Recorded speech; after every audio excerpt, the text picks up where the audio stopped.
जय हिंद मित्रांनो, welcome back to exam story. मित्रांनो, आपण PSI 2012, ASO 2012चा पेपर ऑलरेडी अनालिसिस केलेला आहे. आज आपण STI 2012चा पेपर अनालिसिस करणार आहोत. सुरू करण्यापूर्वी एक अपडेट आहे. काही विद्यार्थ्यांचं म्हणणं आहे की आपली जी PYQ महारिव्हिजन सिरीज आहे कंबाईन 2025 साठीची, ही 2012 पासनं जशी चालू आहे तशीच कंटिन्यू करा. काहींचं म्हणणं आहे 2024 पासनं रिव्हर्स ऑर्डर मध्ये करा, तर काहींचं म्हणणं आहे 2017 पासनं कंटिन्यू करा. तर याच्यासाठी मी आपल्या टेलिग्राम चॅनल वरती आणि YouTube पोस्ट मध्ये पोल चालू केलेला आहे. आणि आज रात्रीपर्यंत मेजॉरिटी स्टुडंटचं जे म्हणणं आहे त्याप्रमाणे उद्यापासून आपण काय करणार आहोत, आपली ही महारिव्हिजन PYQ ची सिरीज चालू करणार आहोत. ठीक आहे. जर वोट केलं नसेल तर प्लीज वोट करा. टेलिग्राम चॅनलची लिंक डिस्क्रिप्शन बॉक्स मध्ये आहे. आणि अजून एक घोषणा करायची आहे मित्रांनो, ते म्हणजे उद्यापासून आपण करंट अफेअरची पण महारिव्हिजन सिरीज सुरू करणार आहोत, ज्यामध्ये एक वर्षाचं संपूर्ण करंट अफेअर असणार आहे. डेली आपण कमीत कमी 50 MCQs डिस्कस करणार आहोत आणि ते पण सर्व एक्झाम रिलेव्हंट स्वरूपामध्येच. आणि याची सर्व PDF तुम्हाला आपल्या टेलिग्राम चॅनल वरती मिळून जाईल. टेलिग्राम चॅनलची लिंक आपल्या डिस्क्रिप्शन बॉक्स मध्ये आहे. तर चला सुरुवात करूयात. आजचा पहिला प्रश्न. तर प्रश्न क्रमांक 21. मॅग्नेशियमची संयुजा 2 आहे. मॅग्नेशियमची संयुजा 2 आहे. क्लोरीनची संयुजा 1 आहे. तर मॅग्नेशियम क्लोरीनचे रेणुसूत्र काय? The valency of magnesium 2, that of chlorine 1. Then what is the molecular formula of magnesium chloride? ठीक आहे. मॅग्नेशियमची संयुजा 2 आहे म्हणजे काय? म्हणजे तो 2 इलेक्ट्रॉन काय करतो? गमावतो. पण 2 इलेक्ट्रॉन का गमावतो तो? तर मॅग्नेशियम 2 इलेक्ट्रॉन गमावतो ज्याने करून त्याला स्थिरता मिळेल. ओके, त्याची तो स्टेबल स्टेबल कॉन्फिगरेशन अचीव करेल. आता हे दोन संयुजा त्याने डोनेट केला, स्थिरता मिळाली. त्याचबरोबर त्याला मिळालं कॅशन. ओके, आणि तो कॅशन आहे 2 चार्जचा कॅशन त्याला मिळाला. सिमिलरली क्लोरीनची संयुजा 1 आहे असं त्यांनी म्हटलंय आपल्याला.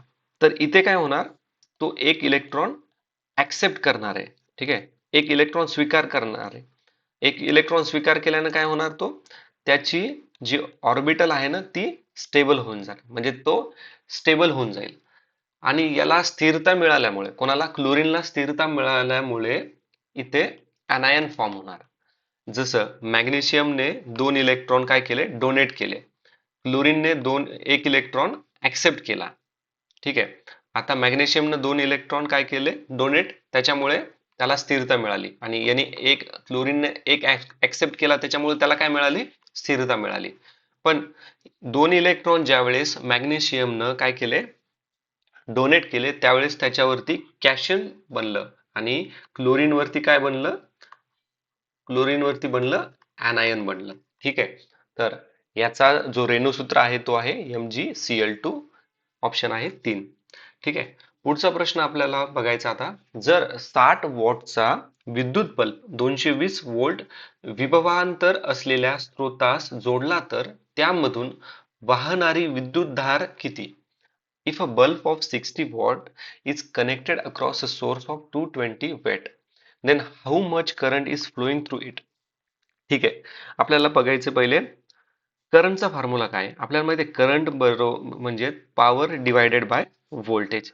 सिंपल आहे. Current equals to power divided by voltage. Power किती दिले? 60 वॅट.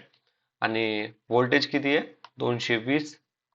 आता याला जर 0 0 कटलं, आता याला डिवाइड केलं तर 0. ठीक आहे. तर 60 किती येणार? 0.2727. Option number 3. ओके. आधुनिक आवर्त सारणी कशावर आधारित आहे? आपल्याला आधुनिक मॉडर्न टेबल बद्दल त्यांनी विचारलं आहे. Modern table based on. तर मॉडर्न टेबल कशावरती आधारित आहे? पहिले तर पाहूयात आपण हा मॉडर्न टेबल जो आहे ना त्याला मॅनेज कोण करतं? ठीक आहे. तर याला मॅनेज करतं international union of pure and applied chemistry. ठीक आहे, pure and applied chemistry. Periodic table मध्ये 118 एलिमेंट्स आहेत, जे की 7 पिरियड्स आणि 18 ग्रुप्स यामध्ये काय केलेलं आहे, आपण आधुनिक आवर्त सारणी अरेंज केलेली आहे. ठीक आहे. आता ह्या आवर्त सारणीमध्ये जसं जसं तुम्ही, ठीक आहे, जसं जसं तुम्ही डावीकडून उजवीकडे डावीकडून उजवीकडे जातात, तर जाताना तुमच्या अणूचा आकार कमी होतो. ठीक आहे.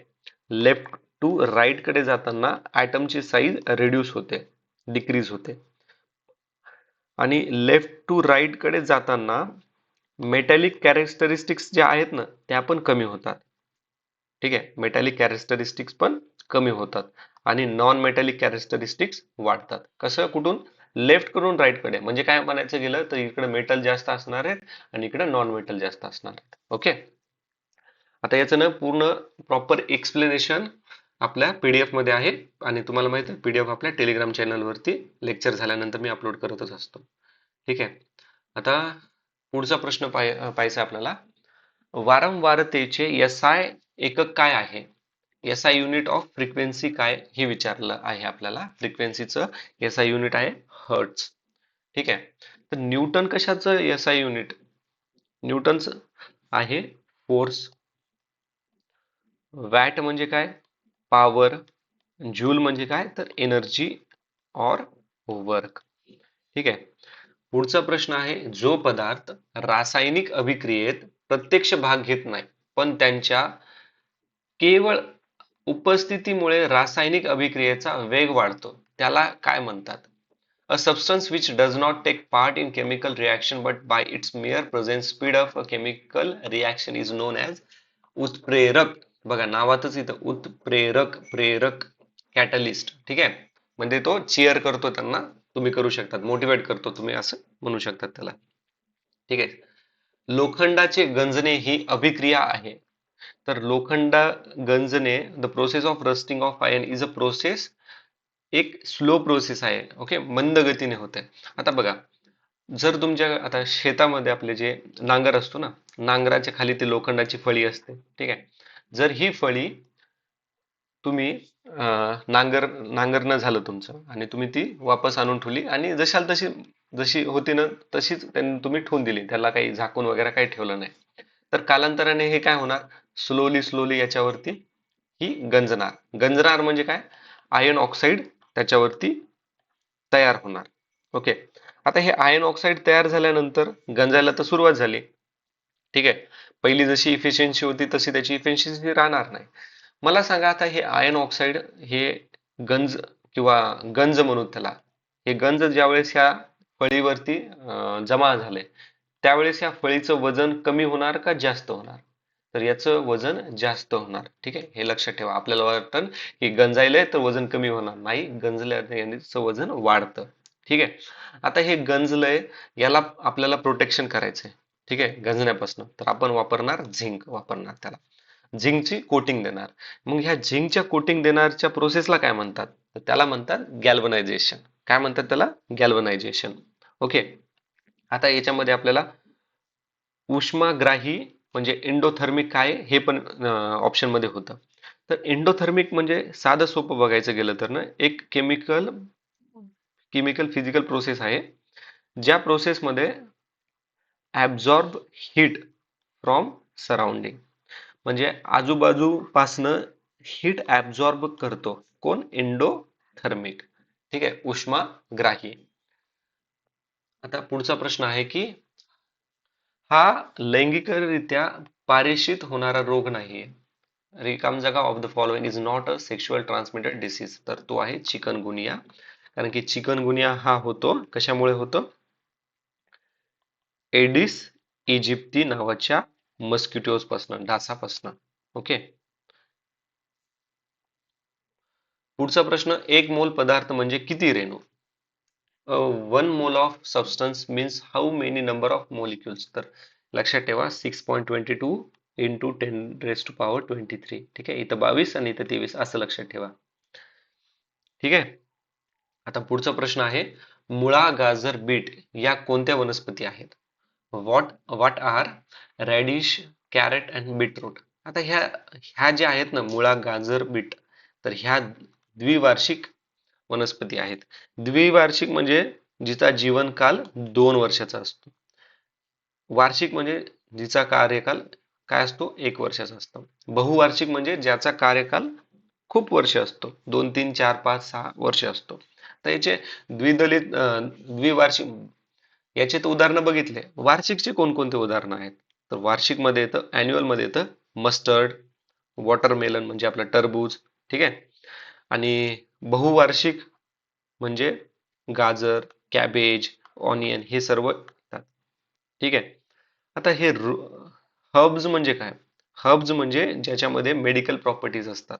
जसे की केशर झालं, पुन्हा आपलं गार्लिक, गार्लिक झालं म्हणजे लसूण, अद्रक, हे जे सर्व आहेत ना, तर ते सर्व हर्ब्स मध्ये येतात. ठीक आहे. पुढचा प्रश्न पाहूयात आता आपण.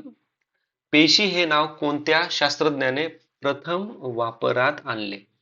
तर पेशी हे नाव सर्वप्रथम रॉबर्ट हुक यांनी वापरात आणलेले आहे. ठीक आहे. जगदीश चंद्र बोस यांनी सांगितलं होतं की वनस्पती पण प्रतिसाद देतात. Plants also response. त्यानंतर कॅमिलो गोल्गी यांनी गोल्गी ॲपॅरेटस आणि गोल्गी सेल्स यांच्या संज्ञा दिलेल्या आहेत. यांना डेफिनेशन दिलेली आहे. ओके. ह्या कॉइन्स कोणी केलेल्या आहे? गोल्गी ॲपॅरेटस आणि गोल्गी सेल्स ही टर्म्स कोणी कॉइन केलेली आहे? तर कॅमिलो गोल्गी यांनी केलेली आहे. पुढचा प्रश्न, बियांच्या कडक कवचामध्ये कोणत्या ऊती आढळतात? तर यामध्ये दृढ, option number 1. Okay, option number 1 दृढ आढळतात. म्हणजे दृढ म्हणजेच काय? स्कॅलोरोकायमा. ओके, स्कॅलोरोकायमा. स्कॅलोरोकायमा हे परमनंट टिश्यू असून हे वनस्पतींना काय करतं? मजबूत करतं. म्हणजे कठीणपणा जो असतो ना वनस्पतीमध्ये, तो कशामुळे येतो? तर स्कॅलोरोकायमामुळेच, म्हणजे दृढ याच्यामुळेच येतो. ठीक आहे. आणि ड्यू टू स्केलर कायमा, जे बघा बदाम वगैरे असतात ना, ठीक आहे, त्या बियांच्या वरती असं ना एकदम कवर असतं, ते हे कठीणपणा त्याच्यामुळे झालेला आहे. ठीक आहे. त्यानंतर क्लोरेन कायमा इथं दिलेला आहे. क्लोरेन कायमा म्हणजे हरित. तर क्लोरेन कायमा कंटेन क्लोरोफिल. काय असतं याच्यात? क्लोरोफिल आणि फोटोसिंथेसिस, प्रकाश संश्लेषणला मदत करतं. ओके. आणि कोलन कायमा स्थूल कोन. ओके, कोलन कायमा स्ट्रेंथ प्रोव्हाइड करतं प्लांट्सला. ठीक आहे. प्लांट्स, आता हे झाड आहे ना, झाडाचे ह्या ब्रँचेस झालं, त्याच्यानंतर लिव्ह झालं, यांना काय करतं? स्ट्रेंथ प्रोव्हाइड करण्याचं काम करतं ते. कोण? कोलन कायमा. सॉरी. पुढचा प्रश्न बघूयात आता. पाण्यात वाढणाऱ्या परंतु अपुष्प असणाऱ्या शैवाल या वनस्पतीचे नाव काय? What is the name of common algae which grow in water but does not produce flower? Does not produce flower असं म्हटलेलं आहे. तर त्याला म्हणतात स्पायरोगायरा. ठीक आहे, स्पायरोगायरा. महत्वाचा प्रश्न आहे मित्रांनो. हा प्रश्न ना तुम्हाला खूप आपल्या ह्या सिरीज मध्ये ना खूप वेळेस पाहायला मिळणार आहे. खूप वेळेस हा प्रश्न रिपीट झालेला आहे. Okay, spirogyra. तर आता एक लक्षात ठेवा, पेनिसिलिन. पेनिसिलिन हा एक सॅप्रोफायटिक बुरशीचा जीन्स आहे. ओके. सॅप्रोफायटस म्हणजे मृत व कुंजलेल्या पदार्थावर उपजीविका असणारे. आणि जे हेलॅटस आहे ना, सूर्यफूल, हा डेझी फुलांच्या फॅमिलीमधून येतो. ओके, डेझी फुलांच्या फॅमिलीमधून येतो. म्युकर हा मोल्डचा एक जीन असून म्युकर फंगी किंगडम मध्ये असतो. फंगी किंगडम मध्ये. ओके. म्युकर हा फंगी किंगडमचा भाग आहे. एवढं जरी लक्षात ठेवलं तरी पुरे आहे आपल्याला. कारण की म्युकर काय आहे ना, याच्यावरती आपल्याला बरेच वेळेस पुढे प्रश्न पाहायला मिळणार आहेत. मानवी शरीरात जवळजवळ किती किलोमीटर लांबीच्या रक्तवाहिन्या असतात? तर असतात 97,000. Okay. How many kilometres blood vessel 97. ठीक आहे. पुढचा प्रश्न, क्ष किरण किंवा किरणोत्सर्गी पदार्थ यांच्या सहाय्याने कर्करोगावर उपचार करण्याच्या पद्धतीला काय म्हणतात? A treatment of a disease like a cancer by mean of X-ray or radioactive substance is called as किरणोत्सारी पद्धती. Option number 4 radiotherapy. ठीक आहे. सॉरी. आता रेडिओ टेलिग्राफी म्हणजे बघा, रेडिओ टेलिग्राफी टेलिग्राफी म्हणजे काय? संदेश वाहन. ठीक आहे. जे आपण जे नॉर्मली फायबर वापरून जे हे करतो ना, संदेश पोहोचवतो, तर ते न वापरता रेडिओ थेरपीमध्ये रेडिओ वेव्हचा वापर करून संदेश पोहोचवणं. ठीक आहे, सोप्या भाषेमध्ये सांगायचं तर. त्यानंतर रेडिओ ऑपॅसिटी, पारण अपरियता. मित्रांनो सॉरी, ते प्रोनाऊन्स चुकलाय माझ्याकडनं. Radio opacity. आता बघा, हे ओपॅसिटी म्हणजे काय? आता रेडिओ ओपॅसिटी म्हणजे अशी अवस्था ज्यामधून एक्स रे पार होत नाहीत. ठीक आहे, पार होत नाहीत. आपल्याला हाच प्रश्न असा फिरून पण येऊ शकतो, खालीलपैकी कोणत्या गोष्टीमधून एक्स रे पार होत नाहीत? तर पारण अपार्यता. नावातच बघा, पारण अपार्यता, रेडिओ ओपॅसिटी. ठीक आहे, म्हणजे काय? ज्याच्यातून एक्स रे पार होत नाहीत. ठीक आहे. आणि रेडिओमेट्री म्हणजे प्रारणमिती म्हणजे काय? ही प्रारणमिती अशी शाखा आहे जिथे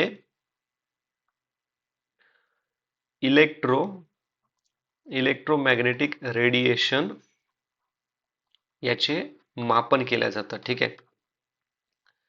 ओके. इलेक्ट्रोमॅग्नेटिक रेडिएशनचं मोजमाप आपण रेडिओमेट्री. आता बघा, नावातच बघा, मेट्री म्हणजे मीटर, म्हणजे काहीतरी पारणमिती. ठीक आहे मित्रांनो, बघा, हे शब्द न फोडायचं हे करा. शब्द फोडला ना, तुम्हाला जवळपास 50% लक्षात येऊन जाते की हे कशाबद्दल आहे. प्रारणमिती, रेडिओमेट्री म्हणजे काहीतरी मोजायचं आहे. रेडिओमेट्री काय मोजतं? काय इलेक्ट्रो रेडिएशन.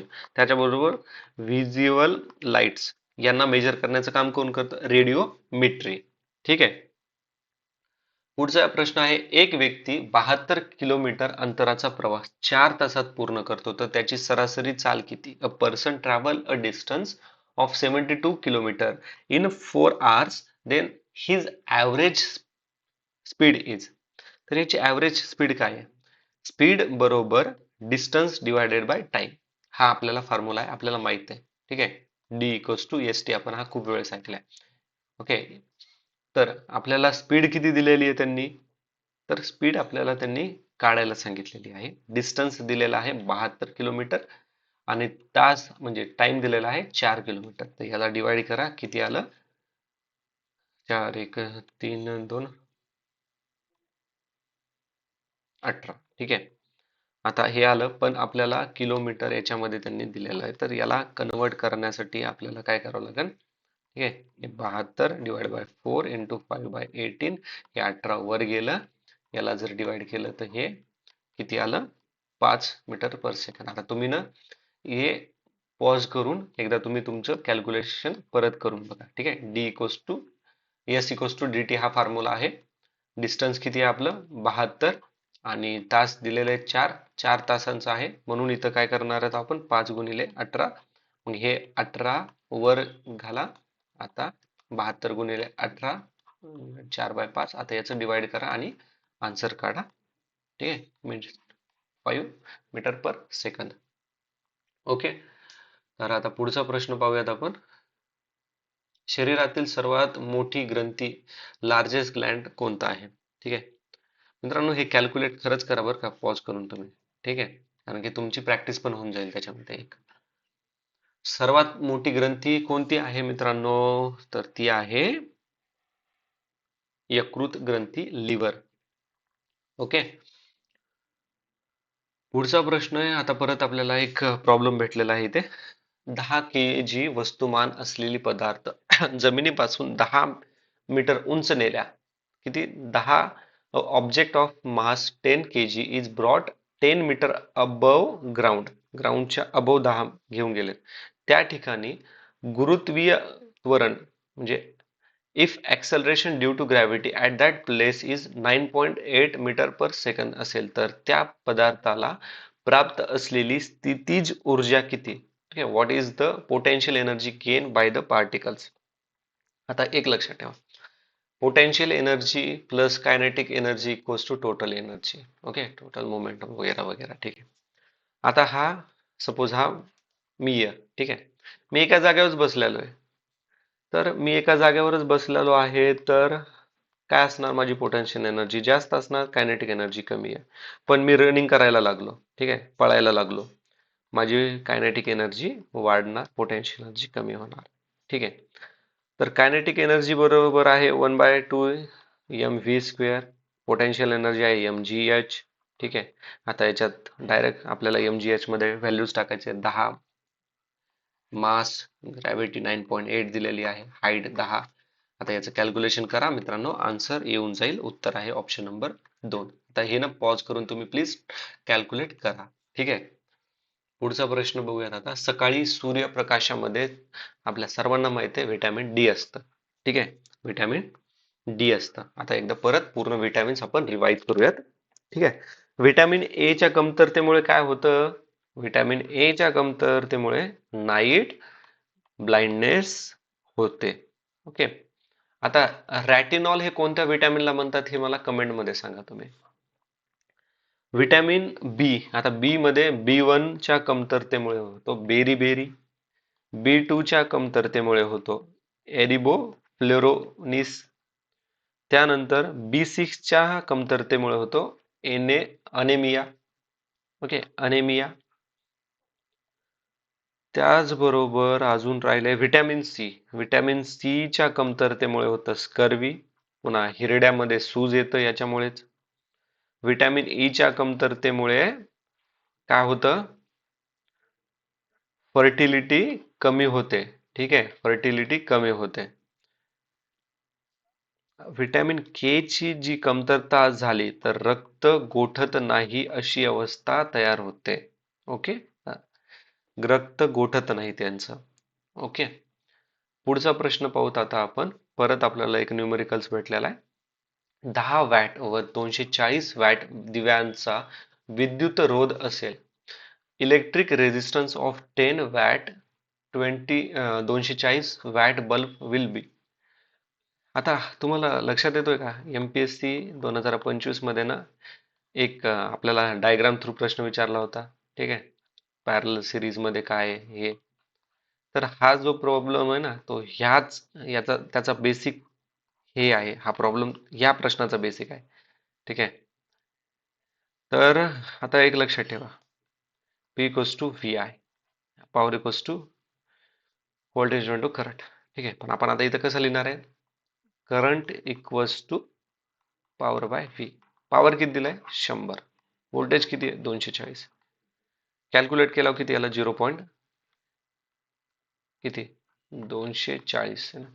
100 divided by 240. हे कॅन्सल केलं, 0.417 आहे.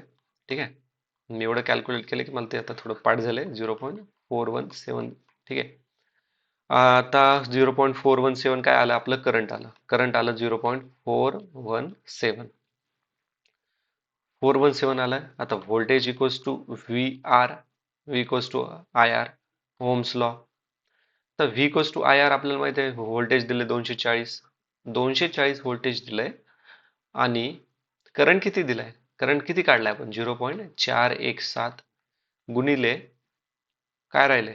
रेझिस्टन्स. आणि आपल्याला काय विचारलंय? इलेक्ट्रिक रेझिस्टन्स किती आहे? तर मग 240 इक्वल्स टू 0.417 इंटू R. तर मग हे 0.417 इथे आलं, 0.417 इक्वल्स टू R. आता याला 240. ठीक आहे, मग 417 ला वर गेले इथले. आता याला कॅल्क्युलेट करा आणि आन्सर तुम्हाला येऊन जाईल 576 ओम्स. ठीक आहे. तर आता हे तुम्ही कॅल्क्युलेट करून बघा, खरंच मी केलेलं कॅल्क्युलेशन बरोबर आहे का नाही ते. ठीक आहे.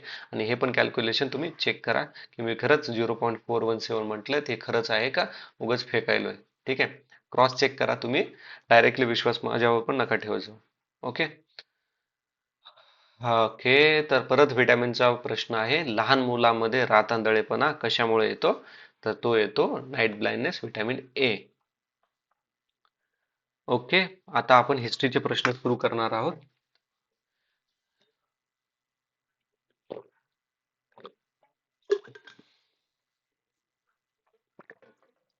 तैनाती फौजेची पद्धत कोणी सुरू केली?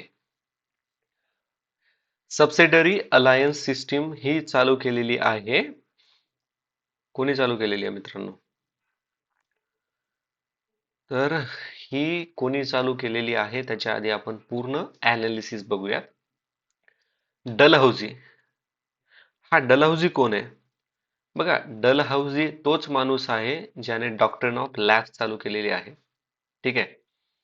ज्याने रेल्वे इंट्रोड्यूस केलेली आहे, ज्याने टेलिग्राफ पण सुरुवात केलेली आहे, ज्याने अजून PWD पण सुरू केलेली आहे, तो आहे डलहौसी. ठीक आहे. त्यानंतर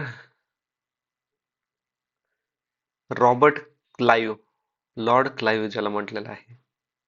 तर क्लाइव्हच्याच काळामध्ये 1757 ची प्लासीची लढाई लढली गेली होती. आता ना एक इंटरेस्टिंग इव्हेंट झालेला होता, ज्याला म्हणतात ब्लॅक होल इन्सिडन्स. तर आता प्लासीच्या लढाईनंतर हा ब्लॅक होल इन्सिडन्स झालेला होता, त्याच दरम्यान झालेला होता.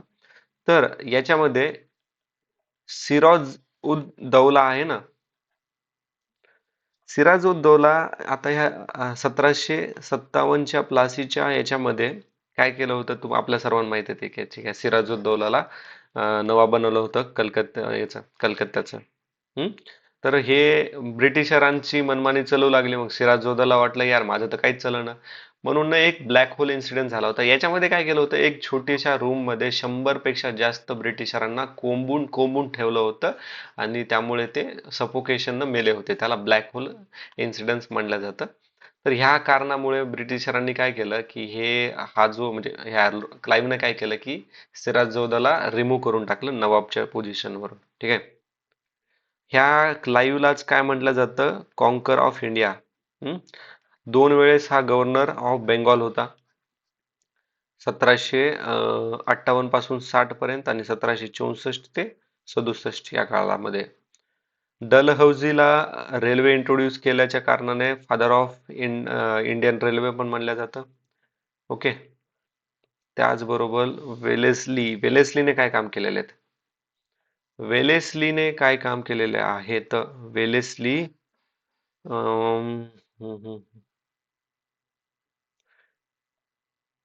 वेलेस्लीने 1798 मध्ये ईस्ट इंडिया कंपनी आणि भारताचे जे प्रिन्सली स्टेट्स होते ना, त्याच्यामध्ये मिलिटरी प्रोटेक्शन अग्रीमेंट चालू केलेले होते. ठीक आहे. म्हणजेच काय केलं होते, तैनाती फौजा सुरू करण्याची पद्धत त्याने चालू केलेली होती. तर उत्तर काय याचं? Option number C. Okay. Wellesley, option number C. पुढचा प्रश्न पाहूयात आता आपण. सॉरी. खालीलपैकी कोणते वृत्तपत्र डॉक्टर बाबासाहेब आंबेडकरांनी सुरू केले नव्हते? मूकनाईक केलेलं आहे 1920 मध्ये. ठीक आहे. जनता केलंय, समता पण केलंय. संदेश नावाचं काही चालू केलेलं नव्हतं त्यांनी. ठीक आहे. जनता केव्हा चालू केलं तर 1930 ते 1956 पर्यंत चाललं हे. 1956 ला त्यांनी प्रबुद्ध भारत असे नाव देण्यात आले. कशाला? जनताला. प्रबुद्ध भारत. बहिष्कृत भारत 1927 ते 1929 पर्यंत चाललं. आता बहिष्कृत भारत याच्यावरती आपल्याला 2 प्रश्न पाहायला मिळणार आहेत ह्याच पेपरमध्ये. बहिष्कृत भारताच्या नंतर आता डॉक्टर बाबासाहेब आंबेडकरांची ना काही बुक्स बघूयात आपण. ॲनिहिलेशन ऑफ कास्ट, जी 1936 ला लिहिली. 1936 लाच एक पार्टी पण त्यांनी चालू केली होती. त्या पार्टीचं नाव मला सांगा. हू वेअर द शूद्राज 1946 मध्ये त्यांनी लिहिलं. बुद्धा अँड हिज धम्म 1957 ला त्यांनी लिहिलं. Problem of rupee, its origin and it's solution हे 1923 मध्ये त्यांनी लिहिलं. कास्ट इन इंडिया 1917 मध्ये त्यांनी हे लिहिलेलं आहे. ओके. पुढचा प्रश्न, राष्ट्रीय काँग्रेस सभेच्या इसवी सन 1886 च्या कलकत्ता अधिवेशनाचे अध्यक्ष कोण होते? ठीक आहे. आपल्याला माहिती आहे 1885 ला आयएनसी चालू केली. आयएनसी चे फादर ऑफ इंडियन काँग्रेस कोण आहेत? ए.ओ. ह्यूम याने सेफ्टी वॉल थेअरी दिलेली होती. ठीक आहे. पुण्यामध्ये होणार होतं पहिलं हे त्यांचं बैठक, पण पुण्यामध्ये झाली नाही कारण की पुण्यामध्ये प्लेग आलेला होता. मग कुठे झाली? मुंबईमध्ये झाली. मुंबईमध्ये कोणत्या संस्कृतच्या कॉलेजमध्ये झाली ते मित्रांनो कॉलेजचं नाव कमेंटमध्ये मेन्शन करा. पहिल्याचे अध्यक्ष कोण होते? ठीक आहे, पहिल्याचे अध्यक्ष कोण होते ते पण तुम्ही मला कमेंटमध्ये सांगा. दुसरे आहेत दादाभाई नौरोजी. तिसरे कोण होते? ठीक आहे, पहिले ऑप्शन मध्ये दिलेलं आहे एवढं तुम्हाला सांगतो मी. दुसरे आहेत दादाभाई नौरोजी. तिसरे आहेत सय्यद बद्रुद्दीन तय्यबजी. पहिले मुस्लिम आयएनसीचे प्रेसिडेंट कोण? बद्रुद्दीन तय्यबजी. मद्रासमध्ये सेशन झालेलं होतं. दादाभाई नौरोजी यांचं जे सेकंड सेशन झालं होतं कलकत्त्याला 1900. आता बघा, दादाभाई नौरोजी 3 वेळेस आयएनसीचे प्रेसिडेंट बनलेले आहेत. ठीक आहे. तर 1906 मध्ये ज्यावेळेस ते तिसऱ्या वेळेस बनले होते ते पण कलकत्तामध्ये झालेलं होतं. आणि 1906 मधलं फार महत्वाचं सेशन झालेलं होतं. का महत्वाचं झालं होतं? कारण की एक तुम्हाला माहिती आहे 1905 ला काय झालं होतं? ठीक आहे, जहाल आणि मवाळमध्ये फूट व्हायला चालू झालेली होती. ठीक आहे. त्याच्यानंतर सुरत स्प्लिट होण्याच्या मागचं कारण पण इथं जहाल मवाळ्यांचाच केलेलं राजकारण होतं थोडंसं. ठीक आहे. आता हे प्रश्न तिथे आल्यानंतर येतं, अजून डिस्कस करूया त्याच्यावरती. 1906 मध्ये ज्यावेळेस तिसऱ्या टाइमला दादाभाई नौरोजी अध्यक्ष बनले ना, तर त्यांनी पहिल्यांदा स्वराजची डिमांड केलेली होती. ठीक आहे, फर्स्ट टाइम स्वराजची डिमांड केलेली होती. म्हणून 1906चं सेशन फार महत्वाचं आहे. ठीक आहे. आता सुरेंद्रनाथ बॅनर्जी यांच्याबद्दल पण बघूयात. 11वं आयएनसीचं सेशन जे पुण्यात झालेलं होतं आणि 1902 मध्ये 11वं सेशन केव्हा झालं होतं? 1895 मध्ये आणि पुण्यात झालं ते. ठीक आहे, पुण्यामध्ये कोण अध्यक्ष होते? सुरेंद्रनाथ बॅनर्जी. त्याच्यानंतर अहमदाबादमध्ये 1902 मध्ये एक झालं सेशन, त्याचे पण अध्यक्ष होते. पहिले अध्यक्ष होते कोण होते? पहिले आयएनसीचे अध्यक्ष मित्रांनो कमेंटमध्ये सांगा मला.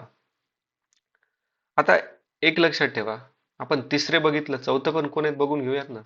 तर येवलेचा चहा 4 रुपयाला आहे असे होऊन आपण लक्षात ठेवलं होतं. जॉर्ज येवले. ठीक आहे.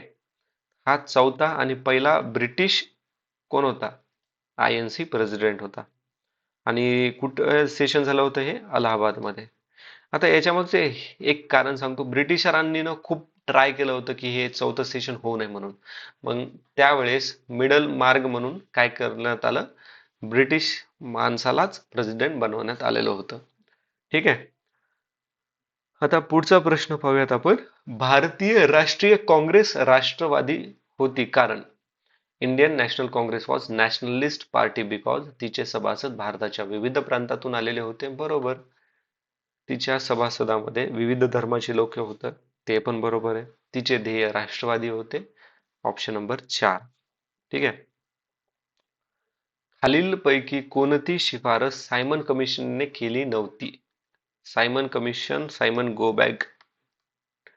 तर सायमन कमिशनने कोणती हे केलं नव्हतं? Not recommended by Simon commission. तर याने एक लक्षात ठेवा, केंद्रात द्विदल शासन पद्धतीचा स्वीकार करावा हे त्याने रिकमेंड केलं नव्हतं. ठीक आहे. त्याने रिकमेंड केलं होतं प्रोव्हिजनल ऑटोनॉमी, कायदे मंडळात प्रतिनिधी संख्या वाढवावी, स्पेशली इंडियन्सची. ठीक आहे. मतदाराची संख्या वाढवावी असं पण त्याचं म्हणणं होतं. त्याने हे जे डायरकी आहे ना द्विदल शासन, ऍक्च्युली त्याच्याऐवजी तो म्हटला होता रिस्पॉन्सिबल गव्हर्नमेंट लागू करण्याची शिफारस केली होती. पण सायमन कमिशनला सगळ्यांनी बायकॉट का केला होता? कारण की याच्यामध्ये एक पण भारतीय नव्हता. ठीक आहे, एक पण भारतीय नव्हता. आणि dyarchy in the central legislative assembly हे केव्हा गव्हर्नमेंट ब्रिटिशरांनी ऍक्सेप्ट केलं? गव्हर्नमेंट ऑफ इंडिया ऍक्ट 1935 मध्ये. ओके. आणि ठीक आहे, बाकीचे मुद्दे आपण जसा प्रश्न येईल तसं हे करूयात. 21 डिसेंबर 1909 रोजी जॅक्सन ह्या नाशिकच्या कलेक्टरवरती कोणी गोळ्या झाडल्या? तर हे काम केलं होतं अनंत कान्हेरे यांनी. ओके, अनंत कान्हेरी सरांनी केलेलं होतं. ठीक आहे. आता विनायक दामोदर चाफेकर, गणेश दामोदर चाफेकर यांनी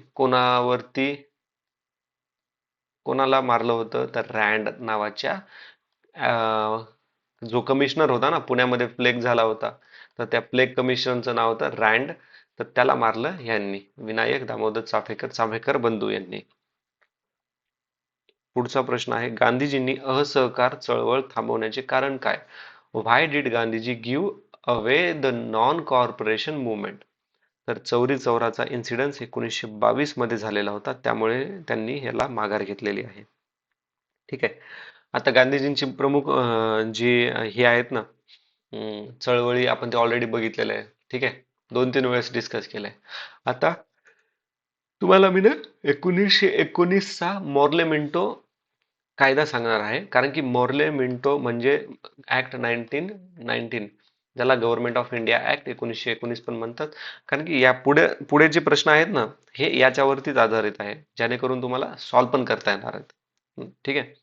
तर मॉर्ले मिंटो ऍक्टने पब्लिक सर्व्हिस कमिशनची स्थापना केली.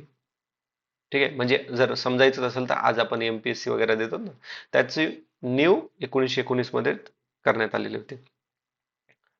याने काय केलं? डायरकी लागू केलं. आता बघा इथे हा जो प्रश्न होता ना सायमननं, ठीक आहे, प्रोव्हिन्शन, ओके, प्रांतिक म्हणजे प्रिन्सली स्टेट मध्ये कसं होतं? डायरकी लावलेली होती. ठीक आहे. प्रिन्सली स्टेट मध्ये डायरकी सुचवली 1919च्या कायद्याद्वारे. ठीक आहे. प्रिन्सली स्टेट मध्ये लक्षात ठेवा डायरकी लागू झाली. प्रिन्सली स्टेट मध्ये लागू झाली, सेंटर मध्ये लागू नाही झालेली. लक्षात ठेवा, कन्फ्युजन इथं होईल. भारताचा जो सहभाग आहे ना, तो वाढवावा असं ठरवण्यात आलं होतं. लंडन मध्ये इंडियासाठी हाय कमिशन ऑफिस स्थापना करावी, जेणेकरून भारतातले जे भारतीय लंडन मध्ये जातील त्यांचे रजिस्ट्रेशन वगैरेचं काम तिथे, त्यांना काही पण प्रॉब्लेम असेल तर इथे जाऊन भेटणार ते. महत्वाची गोष्ट लक्षात ठेवा, महिलांना मतदान करण्याचा अधिकार देण्यात आलेला आहे, पण with with restriction. Okay, with rules, म्हणजे टर्म्स अँड कंडिशन आपण म्हणू शकतो. ओके, पूर्ण नाही, खूप साऱ्या कॅटेगरी म्हणजे कॅटेगरीज होत्या, पण मोठी बघायला गेलं तर महिलांना मताधिकार देण्यात आलेला होता 1919 मध्ये. डायरकी मध्ये आता इथं 2 लिस्ट बनवल्या होत्या, रिझर्व्ह लिस्ट आणि ट्रान्सफर लिस्ट. तर रिझर्व्ह लिस्ट आणि ट्रान्सफर लिस्ट मध्ये कोणकोणते सब्जेक्ट येतात? नावावरून लक्षात घ्यावा, रिझर्व्ह लिस्ट म्हणजे ही ब्रिटिशरांकडे असणार, आणि ब्रिटिशर कोणकोणत्या गोष्टी घेणार याच्यामध्ये? लॉ आणि ऑर्डर वाल्या गोष्टी घेणार, पुन्हा फायनान्स, वित्त वित्त वित्तवाल्या गोष्टी घेणार, म्हणजे लँड रेव्हेन्यू वाल्या गोष्टी घेणार, पोलिसिंग, हे सर्व गोष्टी कोण घेणार? ब्रिटिशर्स घेणार. ओके, ज्याला कोणती लिस्ट म्हणतात? रिझर्व्ह लिस्ट असं म्हणतात. त्यानंतर ट्रान्सफर सब्जेक्ट किंवा ट्रान्सफर लिस्ट मध्ये जे भारतीय सभासद वाढवले होते ना, मग त्यांना हे काम देण्यात आलेलं होतं. मग हे कोणकोणते सेक्टरमध्ये काम करायचे भारतीय मंत्री? Education, health, local self government, public works, शेती, जंगल, ओके, ह्या गोष्टी करायचे. पण मेन अस्सल पॉवर कोणाकडे ठेवली? रिझर्व्ह लिस्ट मध्ये ब्रिटिशरांकडे. इवन ब्रिटिशरांना, आता याच्या मागचं पॉलिटिक्स पण बघा, ब्रिटिशरांनी सर्व पॉवर आपल्याकडे ठेवली आणि जिम्मेदारी दिली भारतीयांकडे. पण ह्या जिम्मेदारी निभवण्यासाठी पैसा तर लागतो ना, तर तो पैसा ब्रिटिशर देतच नसायचे त्यांना. आणि जर काही प्रोटेस्ट झाला, कुणी याच्या विरोधात विरोध पण केला, तर ते काय म्हणणार, बघा तुमचेच मंत्री इथे काम करतात, पण बॅकग्राऊंडला त्यांना कधी पैसेच दिले नाहीत त्यांनी, किंवा कोणता सपोर्टच दिला नाही. म्हणजे हे फक्त थेरॉटिकली पॉवर त्यांना दिलेली होती. ठीक आहे. पुढचा प्रश्न आहे आता, कॉमनवेल्थ आणि न्यू इंडिया ही वृत्तपत्रे कुणी चालू केलेली आहेत?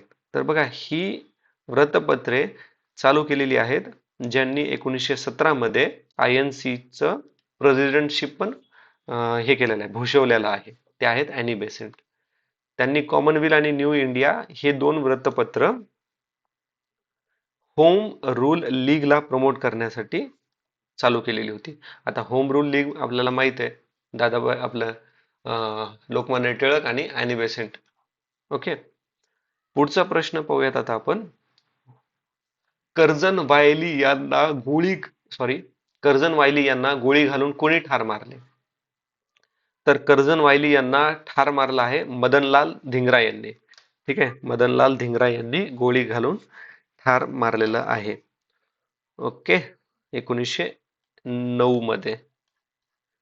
पुढचा प्रश्न आता बघा, 1919च्या मॉन्टफोर्ड कायद्यानुसार केंद्रीय कायदेमंडळाच्या कनिष्ठ व वरिष्ठ सभागृहांची सभासद संख्या अनुक्रमे किती ठरली आहे?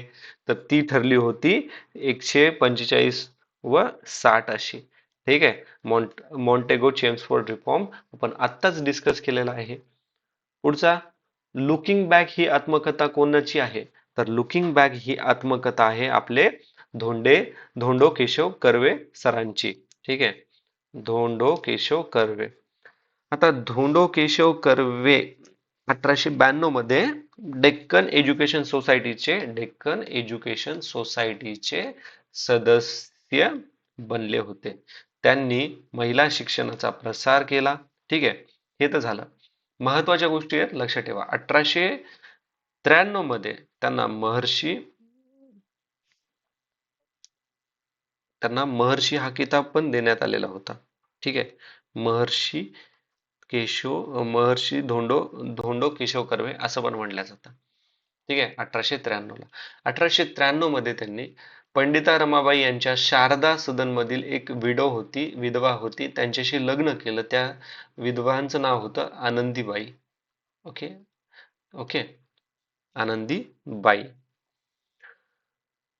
आता 1893 मध्येच त्यांनी विधवा विवाह संघ स्थापन केला. आता लक्षात ठेवा, त्यांनी 1893 ला विधवेसोबत लग्न केलं. का, आता लग्न तर केलं, आणि त्या काळामध्ये ही फार मोठी गोष्ट असायची, तर त्यांना सोसायटीकडनं बॅकलॅश तर भेटणारच ना. ठीक आहे, आपले जे पाहुणे नावाचं प्राणी असतात ना, ते परेशान करणार, रिलेटिव्ह नावाचे प्राणी ते परेशान करणारच. तर मग त्यांनी 1893 मध्ये विधवा विवाह संघ याची स्थापना केली. ठीक आहे. त्याचबरोबर 1896 मध्ये त्यांनी अनाथ बालिका आश्रम याची पण सुरुवात केलेली आहे. अनाथ बालिका आश्रम याची पण सुरुवात केलेली आहे.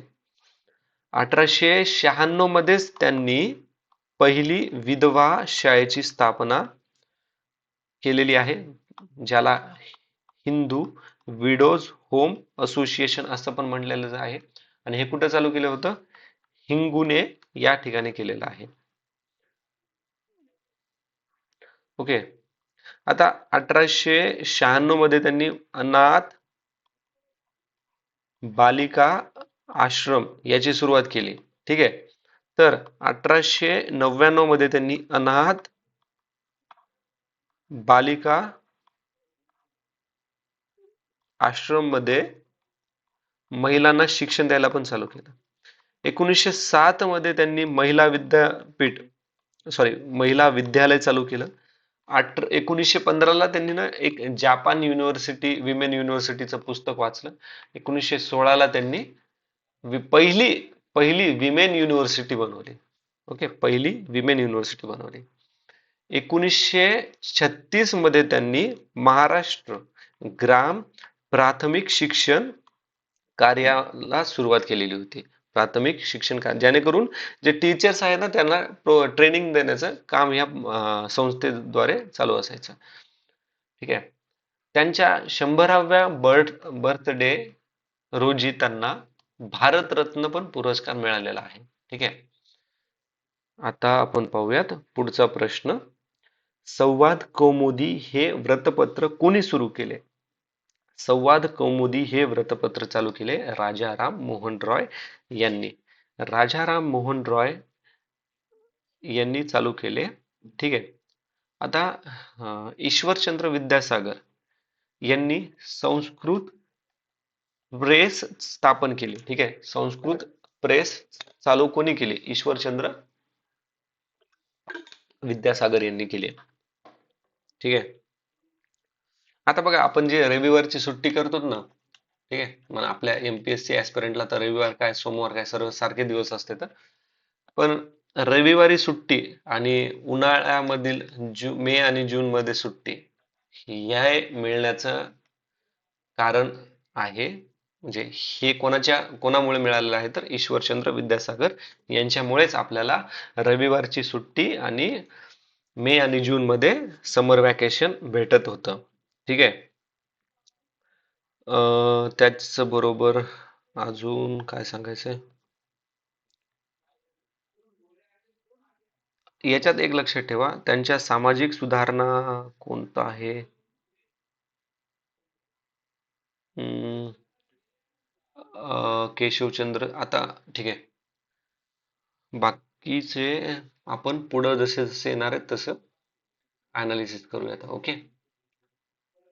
इसवी सन 1919च्या कायद्यानुसार घेतलेल्या निवडणुकीत केंद्रीय कायदेमंडळातील सर्वात मोठा पक्ष कोणता होता? Which party emerged as the largest party in the election of the Central Legislative Assembly held as per 1919 Act? तर ती आहे काँग्रेस पक्ष. काँग्रेस पक्ष. ओके.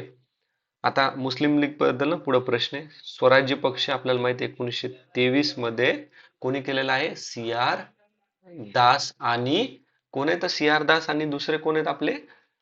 मोतीलाल नेहरू यांनी. ओके. पुढचा प्रश्न आहे सेंट्रल हिंदू कॉलेजची स्थापना कोणी केली?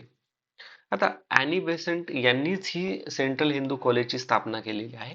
पुढे जाऊन अॅनी बेसेंटनं हे काय केलं, हे जे सेंट्रल हिंदू कॉलेज आहे ना ते मदन मोहन मालवीय यांना दिलं. मदन मोहन मालवीय यांनी ह्याच कॉलेजला थोडं मॉडिफाय केलं. ठीक आहे. आणि बनारस हिंदू विद्यापीठ सुरू केलं. ठीक आहे. आता हे सेंट्रल हिंदू कॉलेज सुरू केव्हा झालं होतं? 1898 मध्ये चालू झालं होतं. ओके. 1898. बाकी आहे तर आपण बघितलंय. अॅनी बेसेंट 1917 आयएनसीच्या पहिल्या हे होत्या. ओके.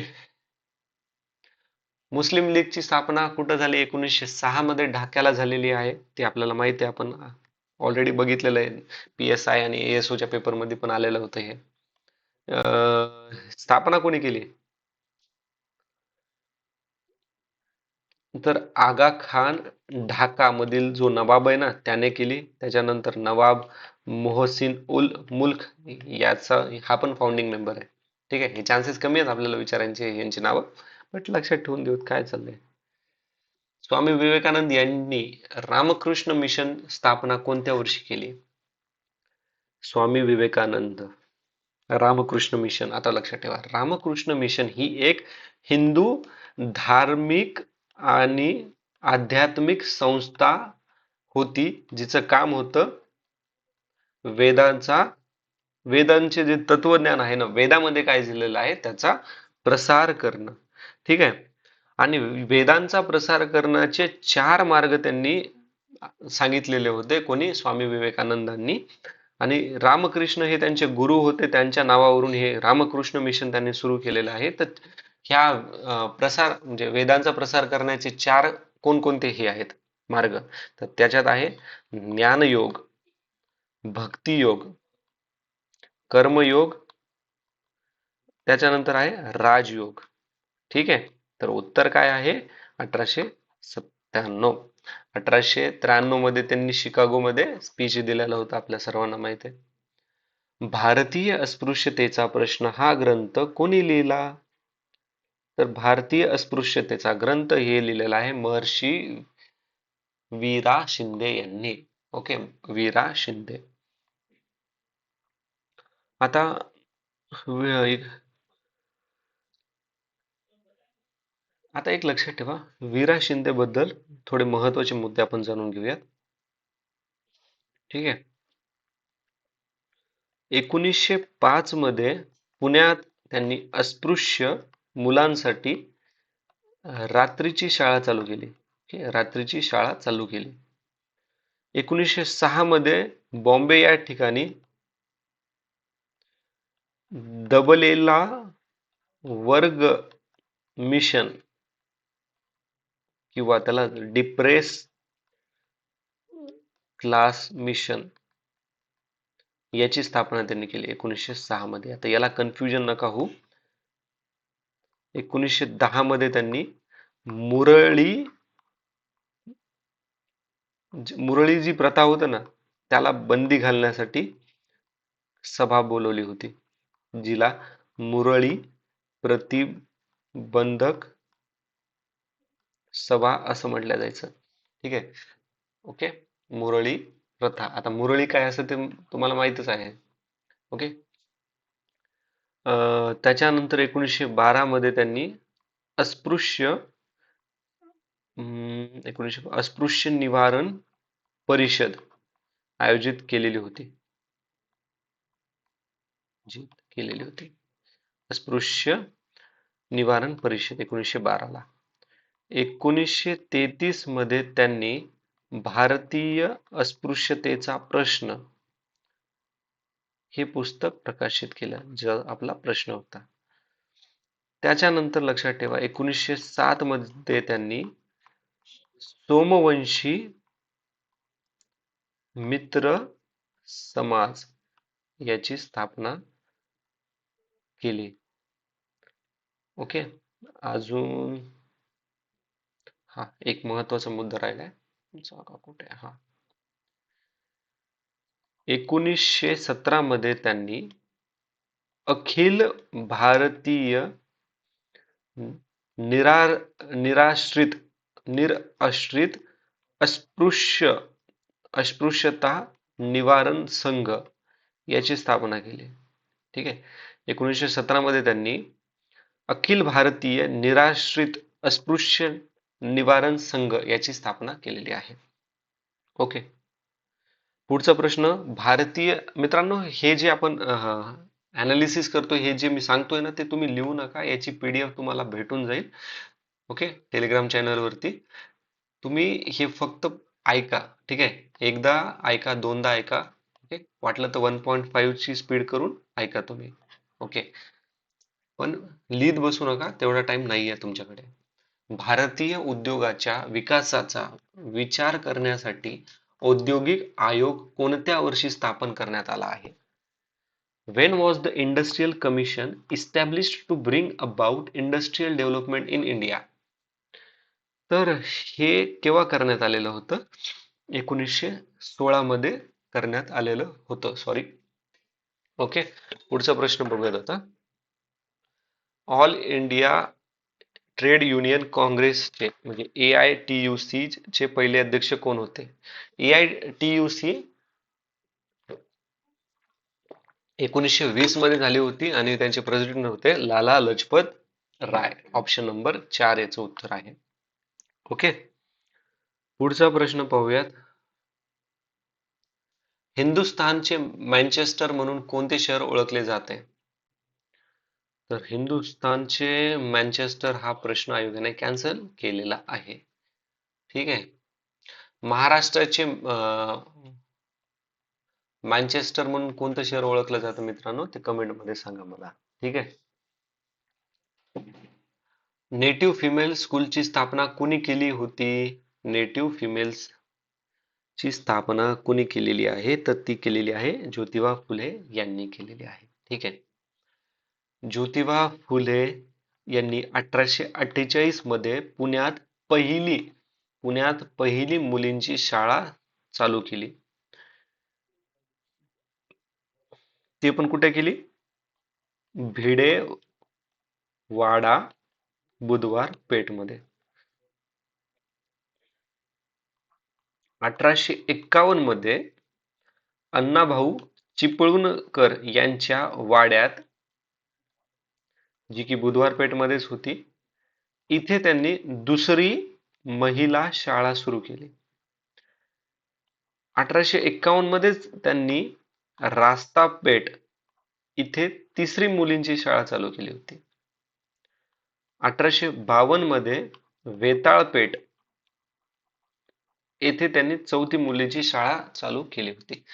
आता ना तुम्हाला कदाचित, ठीक आहे, एक्झामिनरनं शाळा, ओके, पहिली शाळा कुठे लोकेट केले, कोणत्या एरियात केलेली होती, असा प्रश्न विचारू शकतात. ठीक आहे, जोड्या लावामध्ये. आत्मीय सभा कुठे स्थापन करण्यात आली होती? आत्मीय सभा कुठे चालू करण्यात आलेली आहे? तर आत्मीय सभा चालू करण्यात आलेली होती कलकत्ता मध्ये. ठीक आहे, केव्हा चालू केली होती? 1815 मध्ये. कोणी चालू केलेली आहे? राजा राम मोहन रॉय यांनी केलेली होती. पुढचा, इंडिया हाऊसची स्थापना कोणी केलेली आहे? इंडिया हाऊसची स्थापना केलेली आहे श्यामजी वर्मा यांनी. श्यामजी वर्मा यांनी 1905 मध्ये स्थापना केलेली आहे लंडन मध्ये. कशाची? इंडियन होम रूल असोसिएशनची. ओके, होम रूल इंडिया तर आपल्याला माहित आहे, अॅनी बेसेंट आणि Lokmanya Tilak, but Indian home rule society याची स्थापना श्यामजी वर्मा यांनी 1905 मध्ये केलेली आहे. कुठे केलेली आहे? ब्रिटिश लंडन मध्ये केलेली आहे. ठीक आहे. इंडियन होम रूल सोसायटीची संस्थापन करताना कोण कोण अजून मेंबर होते? तर दादाबाई नौरोजी एक होते, भिकाजी कामा ह्या पण होत्या, पुन्हा एस आर राणा, हा, एस आर राणा यांनी पण, म्हणजे हे पण फाउंडिंग मेंबर आहेत त्याचे. ओके, इंडियन होम रूल सोसायटीचे मेंबर्स कोणकोणते? श्यामजी कृष्ण वर्मा, श्यामजी कृष्ण वर्मा, त्यानंतर आहेत कोण? भिकाजी कामा, त्याच्यानंतर एस आर राणा आणि दादाभाई नौरोजी. ठीक आहे. खुदीराम बोस यांनी जो न्यायाधीश होता ना, किंग्सफोर्ड, याला काय केलं? याला मारून टाकलं होतं. मग खुदीराम बोस यांना तर ऑब्विसली मग फाशीत भेटलेले आहे ना. यांच्यासोबत कोणी त्यांना मदत केलेली होती? तर त्यांना मदत केलेली होती प्रफुल्ल चाकी. म्हणजे या दोघांनी मिळून हे फार धाडसाचं काम केलेलं आहे. ओके, कोणाला मारलं त्यांनी? किंग्सफोर्ड याला. ठीक आहे, न्यायाधीश बियाधीश काय म्हणायचं, हे किंग्सफोर्ड नावाच्या प्राण्याला मारलं. ठीक आहे. पुढचा प्रश्न आहे, आगरकरांनी कोणत्या तत्वांचा आधार घेऊन सुधारणेचा पुरस्कार केला होता? सुधारणेचा पुरस्कार केला होता. Which principle were propounded by the Agarkar for reforming the society? बुद्धिप्रामाण्यवाद, व्यक्ती स्वातंत्र्य, समाज सुधारणेचा आग्रह, वरीलपैकी सर्व. ठीक आहे. सुधारक हे न्यूजपेपर त्यांनी चालू केलेला आहे. ठीक आहे. पुढचा प्रश्न, महर्षी धोंडो केशव कर्वे यांनी कोणत्या महाविद्यालयात गणिताचा प्राध्यापक म्हणून स्वीकार केलेला होता नोकरीचा? तर तो केला होता फर्ग्युसन कॉलेजमध्ये. ठीक आहे, ऑप्शन नंबर 3. महात्मा ज्योतिबा फुले यांनी लिहिलेला शेवटचा ग्रंथ कोणता? तर तो ग्रंथ आहे सार्वजनिक सत्यधर्म. ऍक्च्युली त्यांनी 1889 मध्ये हा लिहिला होता, पण त्यांचा हा जो ग्रंथ आहे, त्यांच्या मरणोपरांत 1891 मध्ये त्यांचा मुलगा यशवंत राव याने काय केलं? पब्लिश केलेलं आहे. ठीक आहे. आता आपण पाहूयात त्यांची इतर पुस्तके कोणकोणती, जसे की शेतकऱ्याचा आसूड, ब्राह्मणाचे कसब, इशारा, इशाराच्या नंतर गुलामगिरी, गुलामगिरीच्या नंतर सार्वजनिक सत्यधर्म, ते तर बघितलं आपण. हा, तृतीय रत्न, तृतीय रत्न, ज्यामध्ये ब्राह्मणांच्या मूर्ती पूजेविषयी उल्लेख त्यांनी केलेला आहे. शेतकऱ्याचा असूड, ब्राह्मणाचे कसब, छत्रपती शिवाजी महाराजांचा पोवाडा हे सर्व त्यांनी लिहिलेलं आहे. 1873 मध्ये त्यांनी कशाची स्थापना केलेली आहे मित्रांनो? मला कमेंट मध्ये सांगा. ठीक आहे. जे तुम्ही बघा, मी जे प्रश्न विचारतो ना, त्याने कसं होईल, इंटरॅक्टिव्ह सेशन होते आणि मला पण वाटतं की यात तुम्हाला पण मजा येते म्हणून. ठीक आहे. म्हणून ट्राय करा आन्सर द्यायचं. ऍटलिस्ट मनातल्या मनात तरी डिसाईड करा. वाटलं तर नाही लिहायचं तरी राहिलं तरी. इसवी सन 1925च्या केंद्रीय कार्यकारी मंडळाचे सभासद कोण? Who was the speaker of central legislative council in 1925? आता ना बघा, आता जसं जेवढे पेपर PPYQ चे अनालिसिस केलेत ना, ठीक आहे, मोस्ट ऑफ द टाइम, मी नाही म्हणत की नेहमी तशाला तसंच असतं, पण जर तुम्हाला हे माहीतच नाही तर तुम्हाला तुक्का जरी मारायचा असेल ना, तर ह्या दोन नावापैकी मारायचा. ठीक आहे, वल्लभभाई पटेल किंवा विठ्ठलभाई पटेल किंवा वल्लभभाई पटेल. म्हणजे बघा, नावात सिमिलॅरिटी जे ऑप्शन मध्ये ना, दोन ऑप्शन जर सारखे सारखे वाटत असताल ना, तर समजायचं मोस्ट ऑफ द टाइम 90% ह्या दोन मधूनच आन्सर येणार आहे. ठीक आहे, तुम्हाला जर परफेक्ट माहित असेल तर वेल अँड गुड आहे, बट माहित नसेल तर ही ट्रिक बेस्ट राहील. ठीक आहे, म्हणजे रॅन्डमली कोणता पण ऑप्शनला गोल करण्यापेक्षा. ठीक आहे, तर उत्तर आहे विठ्ठलभाई पटेल, जे वल्लभभाई पटेलचे कोण आहेत? भाऊ आहेत, मोठे भाऊ आहेत. महात्मा फुले व युवराज ड्यूक ऑफ कॅनॉन यांची भेट केव्हा झालेली आहे? तर ही भेट झालेली होती, केव्हा झालेली होती? 1888 मध्ये.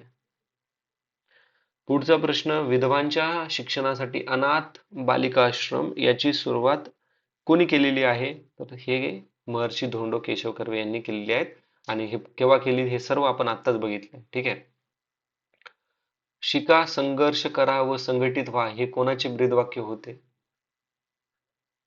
Whose motto was learn, struggle and organise. तर हे ब्रीदवाक्य होतं, हे कोणाचं ब्रीदवाक्य होतं? तर बहिष्कृत हितकारिणी सभा यांचं हे वाक्य होतं. 1924 मध्ये डॉक्टर बाबासाहेब आंबेडकरांनी बहिष्कृत हितकारिणी सभा ही, जे दबलेला वर्ग होता, डिप्रेस्ड क्लासमधील जे लोक होते, त्यांच्यासाठी ही संस्था त्यांनी सुरू केलेली होती.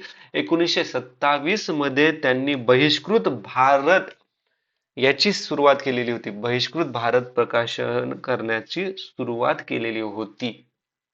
ओके. बहिष्कृत हितकारिणी सभा या सभेची स्थापना कोणी केली होती? डॉक्टर बाबासाहेब आंबेडकर यांनी केलेली होती. ओके. पुढचा प्रश्न, अलंकार मीमांसा नावाचा लेख कोणी लिहिलेला आहे? तर तो लिहिलेला आहे गोपाळ गणेश आगरकर यांनी.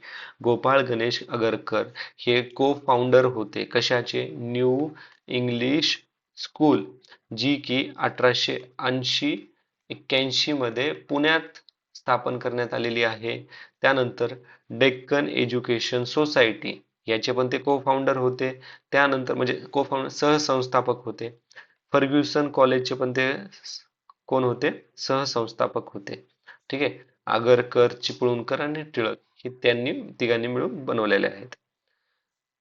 टिळकांच्या केसरी मराठी वृत्तपत्राचे संपादक कोण होते? तर ते होते आपले गणेश गोपाळ आगरकर. ठीक आहे, त्यांनी मग त्यांच्यात काही मतभेद झाला म्हणून केसरी त्यांनी सोडून दिलं आणि सुधारक नावाचं स्वतःच त्यांनी चालू केलं होतं. एक लक्षात ठेवा, 1882 मध्ये त्यांनी एक मजेदार पुस्तक लिहिलेलं होतं. त्याचं नाव आहे 101 दिवस इन डोंगरीच्या जेल. ठीक आहे, डोंगरीच्या जेलमधील 101 दिवस. याच्यामध्ये त्यांनी 101 दिवस जेलमध्ये टिळकांसोबत कसे स्पेंड केले हे एकदम हास्य म्हणजे मनोरंजक रित्या त्यांनी हे केलेलं आहे. काय केलेलं आहे? पब्लिश केलेला आहे. पुढचा प्रश्न आहे, 1885 ते 1889 या काळात कोणत्या महाविद्यालयात राजर्षी शाहू महाराजांचे शिक्षण पूर्ण झाले? तर ते आहे राजकोट. समता संघाची स्थापना कोणी केली? आपल्याला माहिती आहे, समता संघाची स्थापना महर्षी धोंडो केशव कर्वे आहे. ओके, नुसतं समता आलं असतं तर डॉक्टर बाबासाहेब आंबेडकर होत. Sorry sorry. शाही महाराज प्रकरणी राजर्षी शाहू महाराज व टिळकांची चर्चा केव्हा झालेली होती? तर 18 ऑगस्ट 1901 मध्ये. बालहत्या प्रतिबंधक गृहाची स्थापना ही केली होती महात्मा ज्योतिबा फुले यांनी 1800 कितीला 1867 याच्यामध्ये. ओके. पुढचा प्रश्न. इसवी सन 1917 मध्ये सार्वजनिक प्राथमिक शिक्षणाचा प्रशिक्षण देणारे महाविद्यालय कोणी सुरू केले होते? तर हे चालू केले होते महर्षी धोंडो केशव कर्वे यांनीच. ठीक आहे, महर्षी धोंडो केशव कर्वे. आणि 1936 मध्ये त्यांनी काय चालू केलं होतं? प्राथमिक शिक्षण, महाराष्ट्रामधील प्राथमिक शिक्षण संस्था चालू केली होती. ओके. बाकीचं पूर्ण डिस्कस केलेलं आहे ते आपण, त्यांची पूर्ण टाइमलाईन याच्यामध्ये. आणि महर्षी विठ्ठल शिंदे यांच्याबद्दल पण डिस्कस केलेलं आहे. ठीक आहे. राजर्षी शाहू महाराजांनी काढलेले पहिले वसतिगृह कोणते? तर सॉरी मित्रांनो, थोडस सर्दी झाली मला. तर बघा, मराठा बोर्डिंग हे त्यांनी पहिलं वसतिगृह काढलेलं आहे. आता बाकीचे वसतिगृह आपण पाहूया त्यांचे. हे हे तिन्ही पण वसतिगृह त्यांनीच काढलेले आहेत. 1911 मध्ये त्यांनी, शाहू महाराजांनी मोफत शिक्षण चालू केलं. 1912 मध्ये त्यांनी पाटील स्कूलची याची स्थापना केली. 1916 मध्ये त्यांनी अस्पृश्यांसाठी निपाणी येथे काय केलं? डेक्कन राय रायट डेक्कन राय सॉरी 1916 मध्ये अस्पृश्यांसाठी शाहू महाराजांनी निपाणी या ठिकाणी डेक्कन रयत एज्युकेशन इन्स्टिट्यूट सुरू केली. रयत संस्था ही कोणाची आहे? कर्मवीर भाऊराव पाटलांची आहे. पण ही डेक्कन रयत एज्युकेशन इन्स्टिट्यूट आपल्या शाहू महाराजांची आहे. इथं गफलत नका करू. ठीक आहे. आता 1906 मध्ये त्यांनी अस्पृश्यांसाठी रात्रशाळा चालू केली. 1907 मध्ये त्यांनी मुलींसाठी रात्र शाळा चालू केली होती. ठीक आहे, अस्पृश्य मुलींसाठी. ठीक आहे. पुढचा प्रश्न आहे, महर्षी धोंडो केशव कर्वे यांना भारत सरकारने कोणती पदवी देऊन गौरवित केले? आता मी तुम्हाला सांगितलं होतं 100वा बर्थडे होता त्यांचा त्यावेळेस. 1958 मध्ये. आता एक सांगायचं राहिलं, एक जस्ट म्हणजे खूप आपण डिस्कस केले महर्षी धोंडो केशव कर्वे यांना ना 10वीचा त्यांचा पेपर होता. ठीक आहे. तर त्यांना 10वीचा पेपरचं जे सेंटर होतं ना, तर ते होतं मुंबई. ठीक आहे. तर त्यांच्या गावापासनं मुंबईला ते सायकलवर गेले होते 3 दिवसामध्ये. ओके, डेडिकेशन पहा त्यांचं. बंदिस्त वर्ग म्हणजे जात होय, ही व्याख्या डॉक्टर बाबासाहेब आंबेडकर यांनी केलेली आहे. ऑप्शन 4. ओके. आता भूगोलाचे प्रश्न चालू करणार आहोत आपण. सन 2011च्या शिरगणनी अहवालानुसार खालीलपैकी कोणते विधान असत्य आहे? मित्रांनो बघा, तुम्ही प्रश्न वाचताना ते असत्य आहे का नाही असायला गोल करा. ठीक आहे. कारण की इवन तुम्हाला माहित पण असलं आन्सर, पण तुम्ही असत्य हे नाही वाचलं तर चुकण्याची शक्यता जास्त आहे. तर असत्य विचारलंय, महाराष्ट्रातील लोकसंख्येची घनता भारतापेक्षा अधिक आहे. बरं ठीक आहे, पाहूयात आपण. संपूर्ण देशात महाराष्ट्राच्या लोकसंख्येचा वाटा साधारणपणे 9% आहे. साधारणपणे विचारले त्याने, अबाउट 9%. एकदम एक्झॅक्टली आकडा पण नाही सांगितला. 9% आहे. देशातील लोकसंख्येमध्ये सर्वात जास्त वाटा यूपीचा आहे, हे तर आपल्याला माहिती. यूपी 1 नंबरला आहे, 2 नंबरला महाराष्ट्र. बाललिंग प्रमाणाबाबत महाराष्ट्राची परिस्थिती भारताच्या तुलनेत वाईट आहे. ठीक आहे, बाललिंग प्रमाणामध्ये. आता याच्यामध्ये असत्य विधान आहे, महाराष्ट्रातील लोकसंख्येची घनता भारतापेक्षा कमी आहे. ठीक आहे. आता आपण थोडस अनालिसिस करूयात याच्यामध्ये. तर महाराष्ट्राची घनता आहे 365. छत्रपती संभाजी नगर याची पण घनता 365 आहे. भारताची घनता 382 आहे. तर मला सांगा, महाराष्ट्रातील लोकसंख्येची घनता भारतापेक्षा कमी झाली का नाही? आणि इथं अधिक आहे म्हटलं, आणि आपल्याला काय विचारलंय? असत्य विचारले. हे बाकीचे तिन्ही पण विधान सत्य आहेत. आता याच्यात अजून गोष्टी लक्षात ठेवा. लिटरसी रेट किती होता भारताचा, साक्षर दर 82.34. सरासरी लैंगिक गुणोत्तर, ठीक आहे, ऍव्हरेज सेक्स रेशो किती, 929. महाराष्ट्राचं क्षेत्रफळ किती आहे, हे पाठ ठेवा, 30, 77, 13. ठीक आहे, 30, 77, 13 चौरस किलोमीटर आहे. ठीक आहे, आता पुढचा प्रश्न पाहूयात आपण. दुसऱ्या पंचवार्षिक योजनेला अग्रगण्य देण्यात आला. कोणत्या, सॉरी सॉरी फॉर दिस, ते चुकून जांभळी येते. दुसऱ्या पंचवार्षिक योजनेला अग्रगण्य देण्यात आला, तर सर्वात दुसऱ्या पंचवार्षिक योजनेमध्ये आपण कशाला फोकस केलेलं होतं सर्वात जास्त मित्रांनो, तर बघा आता आपण पूर्ण दुसरं पंचवार्षिक योजनानं हे करूयात आणि तुम्ही याचा आन्सर स्वतःच द्या. आता दुसऱ्या पंचवार्षिक योजनेला आपण म्हणतो महालनोबिस योजना. ह्या योजनेमध्ये आपण कशाला फोकस केलं होतं, तर याला आपण जे इंडस्ट्रियलायझेशन गोष्टी आहेत ना त्याला फोकस करण्याचं हे केलं, म्हणजे रॅपिड इंडस्ट्रियलायझेशन हे आपलं मोठं होतं दुसऱ्या पंचवार्षिक योजनेला. त्यालाच आपण काय म्हटलेलं आहे, महालनोबिस योजना असं म्हटलेलं आहे. काय म्हटलेलं आहे, महालनोबिस योजना. ह्या महालनोबिस योजनामध्ये, ह्या पंचवार्षिक योजनामध्ये आपण काय काय केलेलं आहे. ठीक आहे, पहिली पंचवार्षिक योजना ते 1956 पर्यंत संपली, दुसरी 1956 पासून चालू झाली 1961 पर्यंत. ठीक आहे, ह्या 5 वर्षामध्ये काय काय उभारलेलं आहे, तर आपण भिलाई, दुर्गापूर, रौरकेला येथे स्टीलची काय केलेली आहे, कारखाने स्थापन केलेले आहेत. तर उत्तर काय, पोलाद उद्योगावर फोकस केलेला आहे. कोळसा उद्योग वापरलेला आहे. अतिरिक्त रेल्वे मार्ग बांधलेले आहेत, कारण की थीमच काय होती, रॅपिड इंडस्ट्रियलायझेशन. ठीक आहे, आता एक गोष्ट लक्षात ठेवा, 1957 मध्ये डॉक्टर होमी भाभा हे अणुऊर्जा आयोगाचे पहिले अध्यक्ष झाले. याच काळात त्यांच्याच प्रेरणेने Tata institute of fundamental research याची स्थापना करण्यात आलेली आहे. ओके, पुढचा प्रश्न, भारतीय प्रमाणवेळ आणि ग्रीनविच प्रमाणवेळ यांच्यात अंतर किती.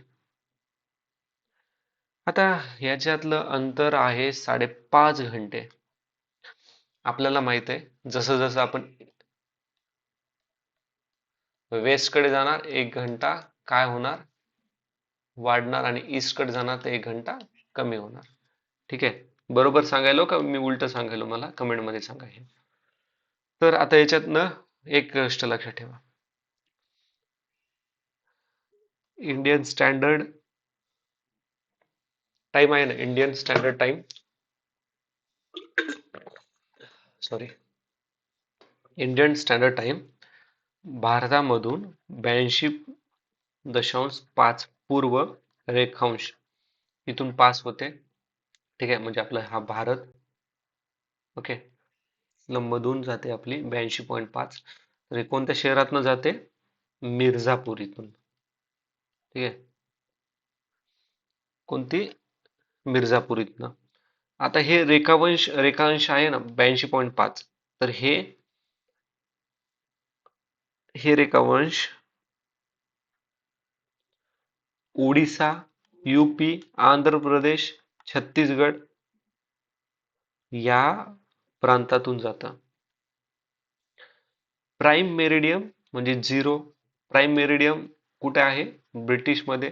ठीक आहे, त्यालाच ग्रीनविच लाईन असं म्हणतो. आता बघा, हे आपला भारत झाला, इकडं झालं ब्रिटन. ठीक आहे, तर इथे ब्रिटनला, आता हे सगळं समजण्यासाठी त्यांनी हे केलंय, म्हणजे ही पृथ्वी. ठीक आहे, ही पृथ्वी. ओके, पृथ्वीचं हे सेंटर, या सेंटरच्या इथं हे सेंटर त्यांनी ग्रीनविच याला कन्सिडर केलेलं आहे, ज्याचं प्राईम मेरिडियम 0 रेखांश आहे. आणि आपला हा इकडला भारत आहे, इथे 82.5 हे सेंटरचं सांगायला, टोटल तर आपल्याला 67 पासून तर 97 पर्यंत आहे. तर ग्रीनविच मीन्स टाइम हे कुठे आहे असं जर विचारलं तर ते लंडन मध्ये आहे. ठीक आहे. जर रेखांश 82.5 हे कुठून कोणकोणत्या प्रांतातून जातं, कोणकोणत्या राज्यातून, तर यूपी, आंध्र प्रदेश, ओडिसा, छत्तीसगड यामधनं जातं. ठीक आहे. पुढचा प्रश्न, ईशान्य उत्तर पूर्व रेल्वेचे मुख्यालय कुठे आहे? तर उत्तर पूर्व रेल्वेचे, नॉर्थ ईस्ट रेल्वे हे लोकेटेड आहे गोरखपूर. 18, आता लक्षात ठेवा, 18 रेल्वे ही आहेत, हेडक्वार्टर्स आहेत करंटली 2025 मध्ये. त्याच्यात 17 नॉर्मल वाले आणि एक मेट्रोवाला आहे. ठीक आहे. पुढचा प्रश्न पाहूयात. चौथ्या पंचवार्षिक योजनेत काय घडलेलं आहे? हा प्रश्न ना आयोगाने कॅन्सल केलेला आहे. ठीक आहे. पण आपल्याला आता चौथा मध्ये काय काय घडलं हे पाहावं लागणार आहे, ते फार महत्वाचं आहे. चौथा झाला होता 1969 ते 1974 मध्ये. चौथ्या पंचवार्षिक योजना कोणत्या मॉडेलच्या आधारावरती होती? तर ती होती अशोक रुद्र आणि मेनन मॉडेलवरती आधारित होती. ही झाली 1969 ते 1974. आता ह्या काळामध्ये आपल्याला काय काय घटना झाल्यात माहिती आहे? भारत चीन वार तर 1962 मध्ये झालं होतं. ठीक आहे. 1969 ते 1974 मध्ये काय काय घटना झालेल्या आहेत? तर 1971 मध्ये भारत पाकिस्तान युद्ध झालं आणि बांगलादेश लिबरेट झालेला आहे. ठीक आहे. आणि आता ना हे ज्यावेळेस वॉर चालू झालं होतं ना, बांगलादेशातील राजकीय अस्थिरतेमुळे पाकिस्तानने एक ऑपरेशन लॉन्च केलं होतं. त्या ऑपरेशनचं नाव आहे ऑपरेशन चिंगीस खान. आणि ह्या ऑपरेशन चिंगीस खानच्या अंतर्गत त्याने भारतावरती हवाई हमला केलेला होता.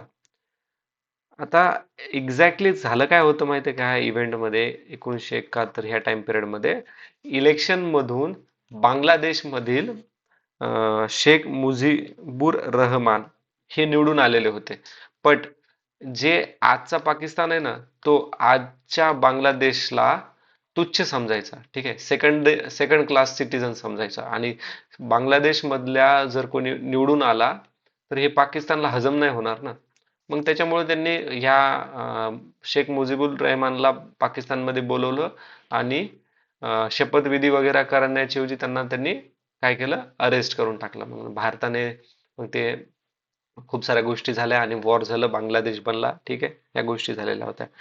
पहिले बांगलादेशचे पंतप्रधान कोण? शेख मुजीबुर रहमान. आणि आजच्या करंट सिच्युएशन मध्ये बांगलादेश परत त्याच त्यांच्या जुन्या गोष्टीवर गेलाय. खूप बेकार स्थिती आहे बांगलादेशची.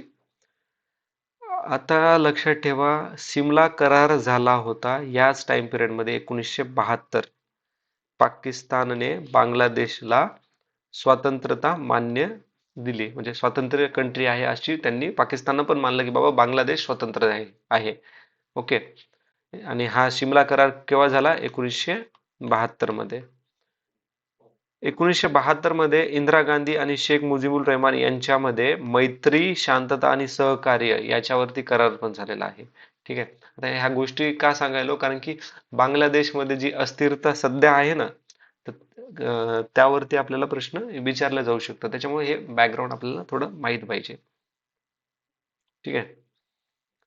पुढचा प्रश्न आहे, 11वी पंचवार्षिक योजनेचं उद्दिष्ट काय? तर याचं उद्दिष्ट काय आहे?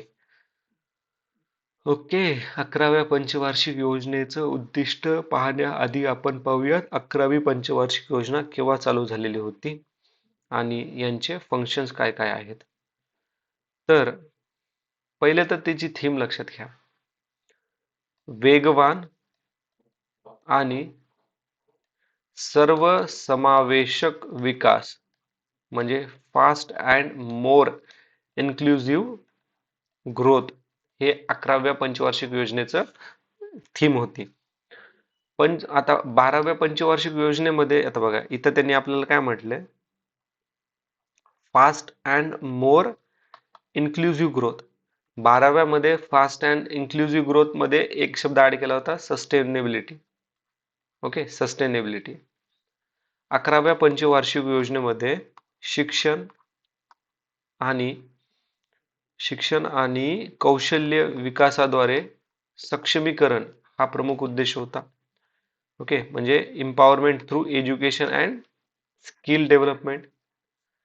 त्यानंतर लिंग असमानता कमी करणे हे त्यांचे उद्दिष्ट होते. त्याचबरोबर पर्यावरणावरती शाश्वता यावरती भर त्यांनी द्यायचं ठरवलेलं होतं. शेती, उद्योग आणि सेवा क्षेत्रातील वाढ करून त्यांची जवळपास शेतीमध्ये 4% वाढ करायचं ठरवलं, उद्योगमध्ये 10% आणि सेवा क्षेत्रातील म्हणजे टर्शरी सेक्टरमध्ये 9% वाढ करायचं त्यांनी ठरवलेलं होतं. एकूण प्रजननाच्या याच्यामध्ये टोटल फर्टिलिटी रेट 2.1 आणण्याचं लक्ष त्यांनी ठरवलेलं होतं. 2009 पर्यंत सर्वांना स्वच्छ पिण्याचं पाणी मिळेल असं त्यांचं उद्दिष्ट होतं. शेती क्षेत्रात किती 4% वाढ, उद्योग क्षेत्रामध्ये किती 10% वाढ आणि टर्शरी सेक्टर म्हणजे सेवा सेक्टर म्हणजे आजचं IT सेक्टर याच्यामध्ये 9% वाढ करण्याचं त्यांचं काय होतं उद्दिष्ट होतं. तर याचं उत्तर आहे ऑप्शन नंबर 2. स्त्री व मुलींच्या ॲनिमियाचे प्रमाण योजनेअंतर्गत 50% वर आणणे. ठीक आहे, हे होतं. खालीलपैकी गोदावरी नदीची उपनदी नाही असं विचारलंय त्यांनी आपल्याला. तर गोदावरी नदीची उपनदी कोणती नाही आहे? इंद्रावती आहे, प्रवरा आहे, दुधना पण आहे, इंद्रायणी नाही. इंद्रायणी ही कृष्णा नदीची उपनदी आहे. गोदावरी नदीला दक्षिण गंगा असं पण म्हणलं जातं. महाराष्ट्रामध्ये जवळपास 49.50 ॲव्हरेजली डॉमिनेशन कोणाचं आहे? गोदावरी नदीचंच आहे. आणि गोदावरी नदी ची सर्वात लांब उपनदी ट्रिब्युटरी कोणती आहे? तर ती आहे मंजिरा किंवा मांजरा पण म्हणू शकतो त्याला. त्याच्यानंतर सर्वात लांब तर झाली, सर्वात मोठी कोणती आहे उपनदी ती? तर आहे प्राणहिता. कोणती आहे? प्राणहिता. आता पुढचा प्रश्न, महाराष्ट्र राज्यात जंगलाखालील क्षेत्राचे प्रमाण 21%. किती? 21% आहे. पुढचा प्रश्न, महाराष्ट्र राज्याची निर्मिती 1 मे 1950 नाही 1960 ला झालेला आहे. उत्तर आहे ऑप्शन नंबर 4. ज्यावेळेस महाराष्ट्र स्थापन झाले त्यावेळेस 26 जिल्हे होते, 229 तालुके, 2025 36 जिल्हे आणि 355 तालुके आहेत. ठीक आहे. माथेरान हा प्रसिद्ध घटमाळा नेरूळमध्ये आहे. ओके, नेरूळ. पुढचा प्रश्न, पहिली पंचवार्षिक योजना केव्हा चालू झाली? 26 जानेवारी 1900 केव्हा? 26 जानेवारी 1950 ला चालू झाली का 1 एप्रिल 1951 ला चालू झाली?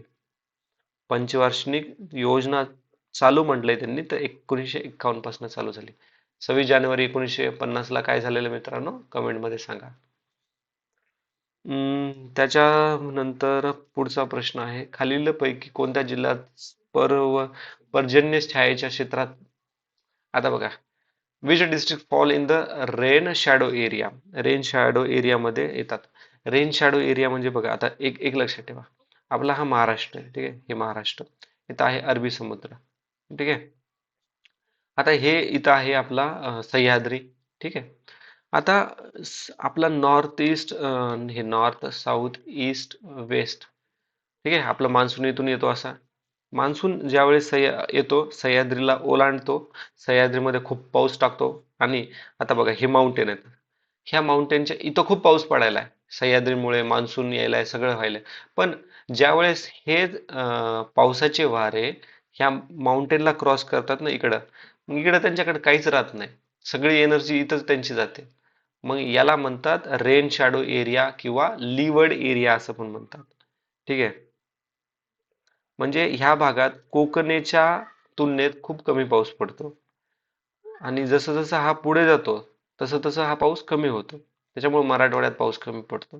तर याचं उत्तर आहे सांगली, अहमदनगर, सोलापूर ह्या ठिकाणी पण अशीच सिच्युएशन आहे, रेन शॅडो एरिया आहेत. ओके. आता पुढचा प्रश्न बघा, ह्याच धर्तीवरती आधारित आहे.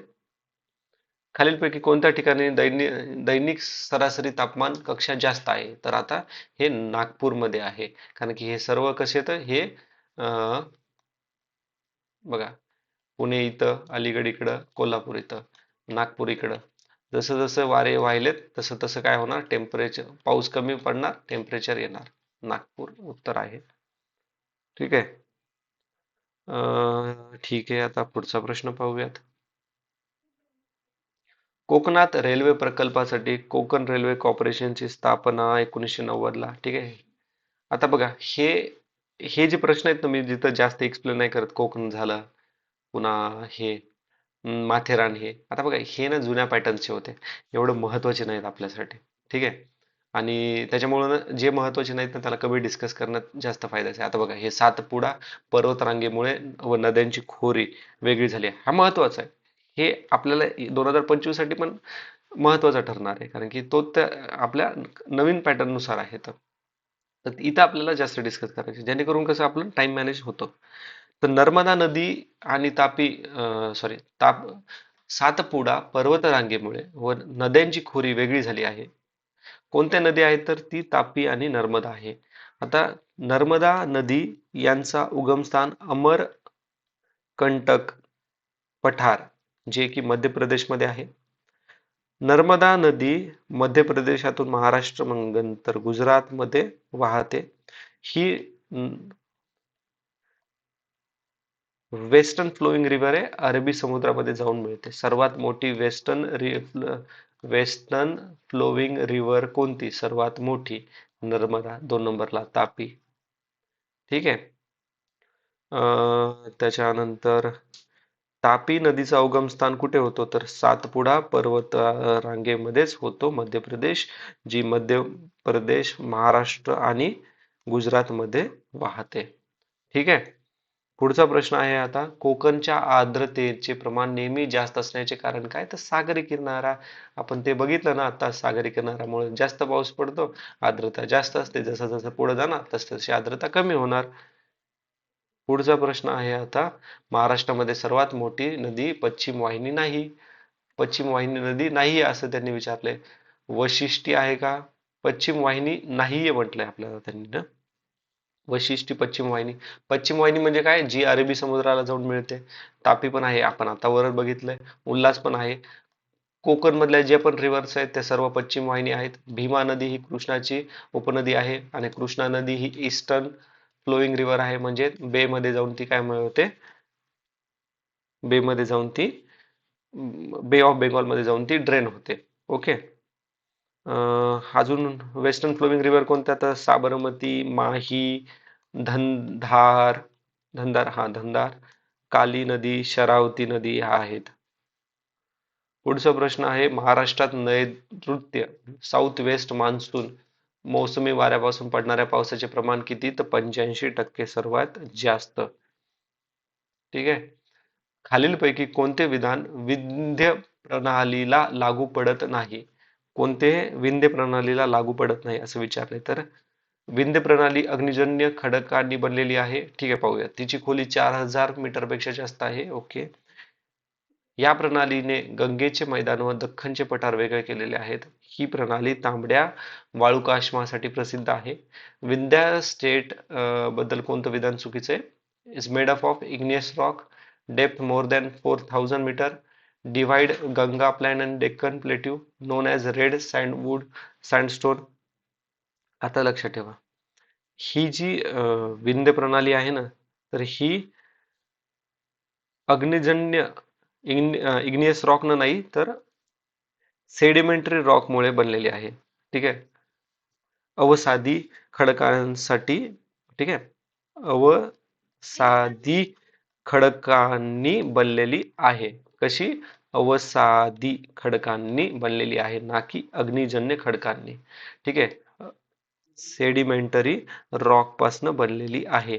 आणि ही विद्युत प्रणाली कोणकोणत्या राज्यामधनं जाते? तर गुजरात, मध्य प्रदेश, यूपी, बिहार आणि छत्तीसगड मधून पण ही पास होते.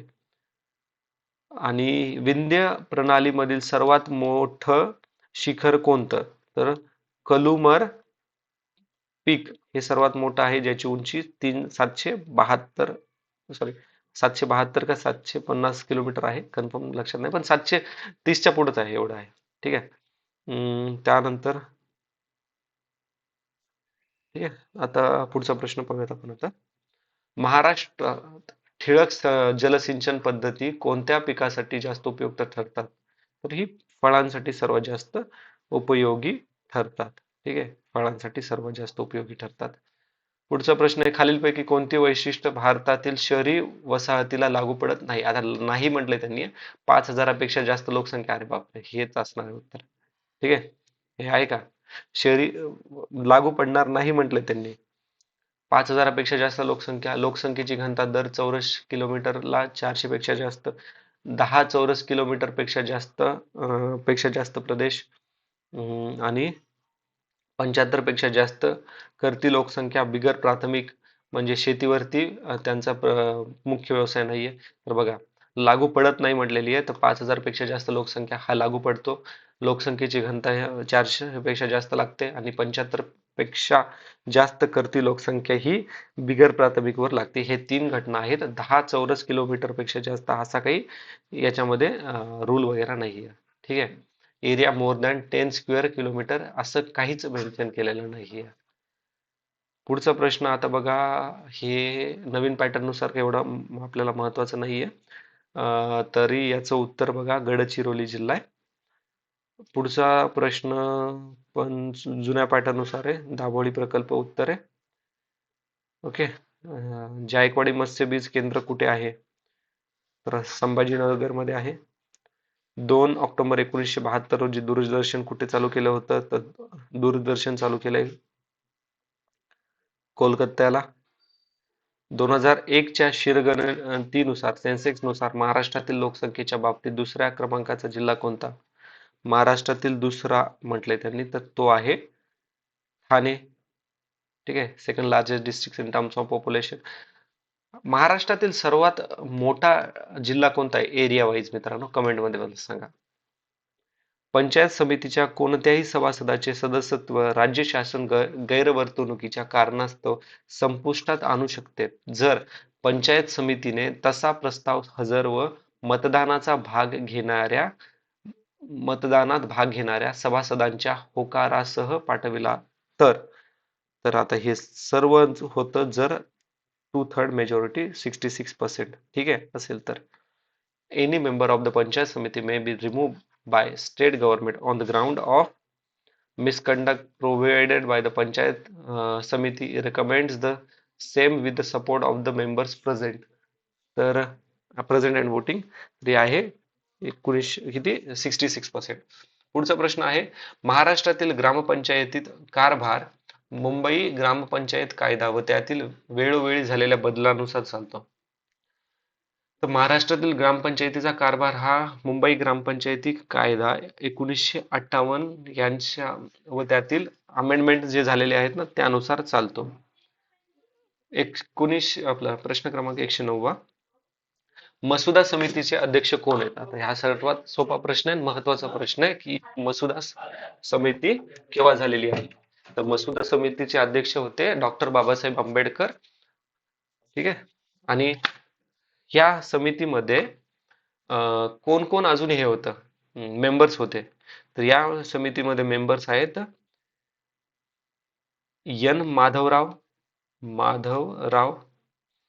त्याच्यानंतर एन माधवराव होते, टी कृष्णमाचारी, त्यानंतर डॉक्टर के एम मुन्सी, सय्यद मोहम्मद सादुल्लाह, त्याच्यानंतर एन गोपाळस्वामी अय्यंगर, पुन्हा अल्लादी कृष्णस्वामी अय्यर, हे होते. ठीक आहे. कोण कोण? माधवराव, कृष्णमाचारी, मुन्सीजी, सय्यद मोहम्मद सादुल्लाह, पुन्हा गोपाळस्वामी अय्यंगर आणि कृष्णस्वामी अय्यर, अल्लादी कृष्णस्वामी अय्यर हे मेंबर होते.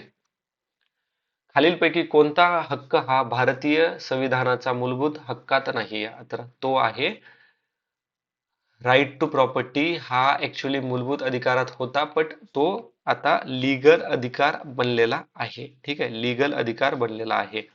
आता याच्यामध्ये लक्षात ठेवा, लीगल फंडामेंटल राईट हे पार्ट, लीगल अधिकार येतो पार्ट 3 मध्ये. ठीक आहे, पार्ट 3 मध्ये लीगल अधिकार येतो. त्याच्यानंतर पुढचा प्रश्न बघूयात आपण. भारतीय राज्यघटनेचे कलम 51 कशा संबंधित आहे? तर हे फंडामेंटल ड्युटीजच्या संदर्भात आहेत. मूलभूत कर्तव्ये, जे की पार्ट 4 सबक्लॉज ए मध्ये येतं. मूलभूत हक्क येतात पार्ट 3 मध्ये. मार्गदर्शक तत्व येतात पार्ट 4 मध्ये. ठीक आहे. पुढचा प्रश्न, मुख्यमंत्री हा राज्यपाल आणि यांच्यातील दुवा आहे. तर मुख्यमंत्री हा राज्यपाल आणि कशातला दुवा आहे? तर मुख्यमंत्री हा मुख्यमंत्री, राज्यपाल आणि मुख्यमंत्र्याची जी मंत्रिमंडळ परिषद असते ना ती. Okay, option number 4. जुलै 2009 पासून महाराष्ट्र, आता बघा हे त्यावेळेस करंट अफेअर आहे, आपल्याला काही एवढं रिलेव्हंट नाही आणि आपल्या करंट अफेअरच्या महारिव्हिजन सिरीज मध्ये हे सर्व कव्हर होणारच आहे.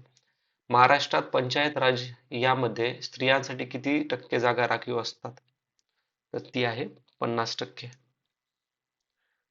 धनविषयक प्रस्तुत केले जाते, तर मनी बिल इंट्रोड्यूस इन फक्त आणि फक्त लोकसभेमध्ये. ठीक आहे, मनी बिल कलम नंबर 110 मध्ये. आणि मनी बिल सादर करण्यासाठी पहिले राष्ट्रपतीची शिफारस लागते, प्रायर परमिशन लागते. ओके. आणि मनी बिल हे फक्त कोण इंट्रोड्यूस करू शकतो? मनी बिल प्रायव्हेट मेंबर इंट्रोड्यूस करू शकतात का? तर नाही करू शकत. प्रायव्हेट मेंबर कोण असतात? जे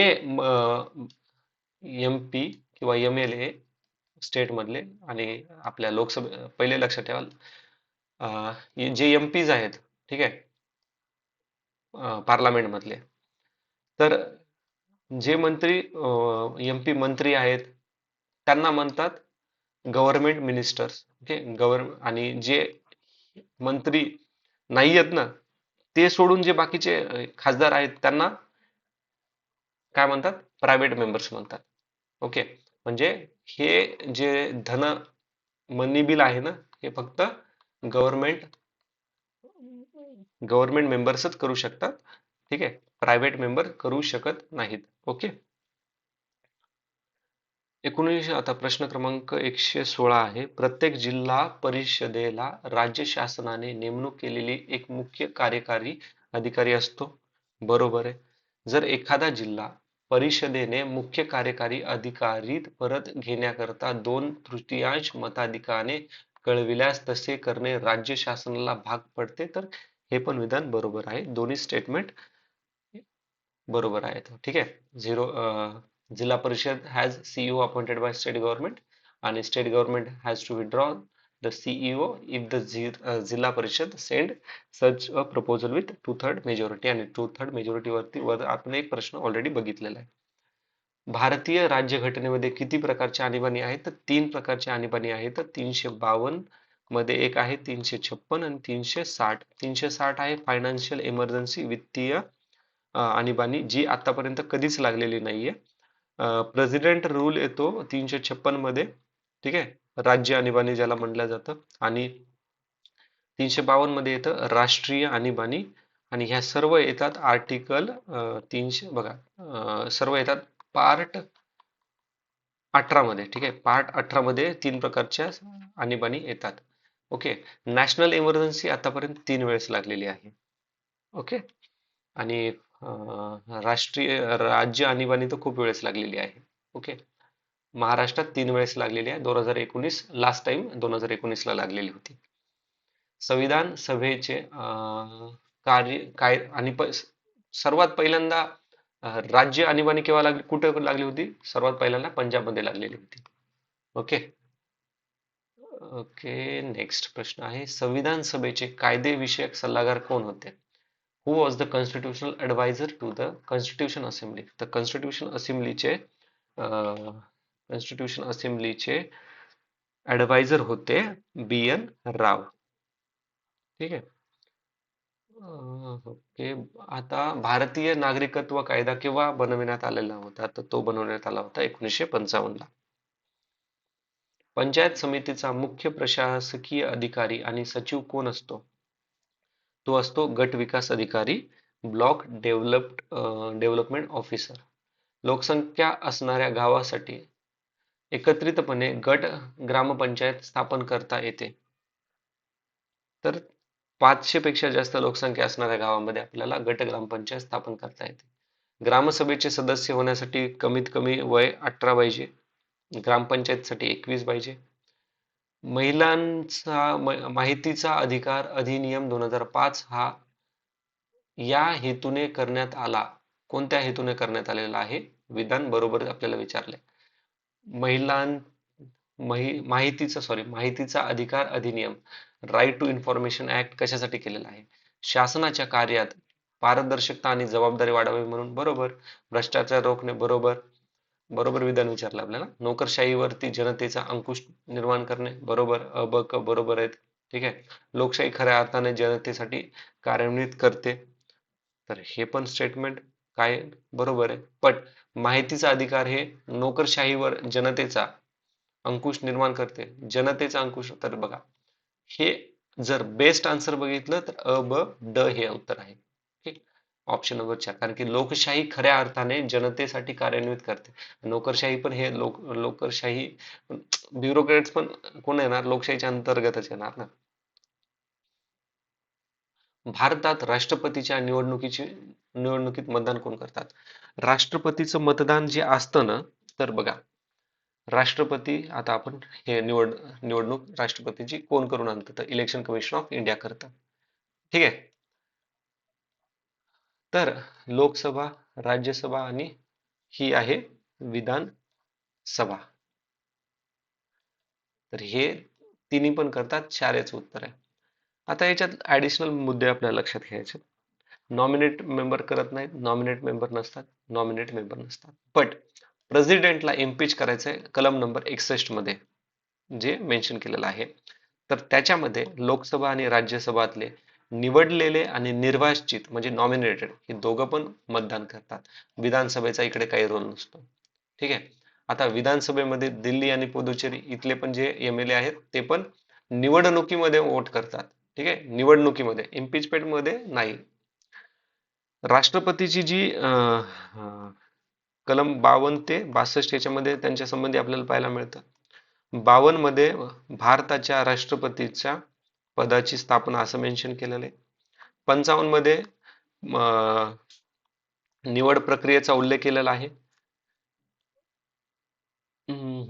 अजून राष्ट्रपती हे भारतातील राष्ट्रप्रमुख असतात, म्हणजे हेड ऑफ स्टेट असतात.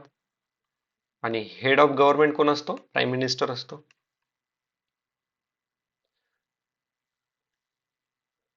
कार्यपालिका, विधिमंडळ, न्यायपालिका म्हणजेच एक्झिक्युटिव्ह, लेजिस्लेटिव्ह आणि ज्युडिशरी यांचे औपचारिक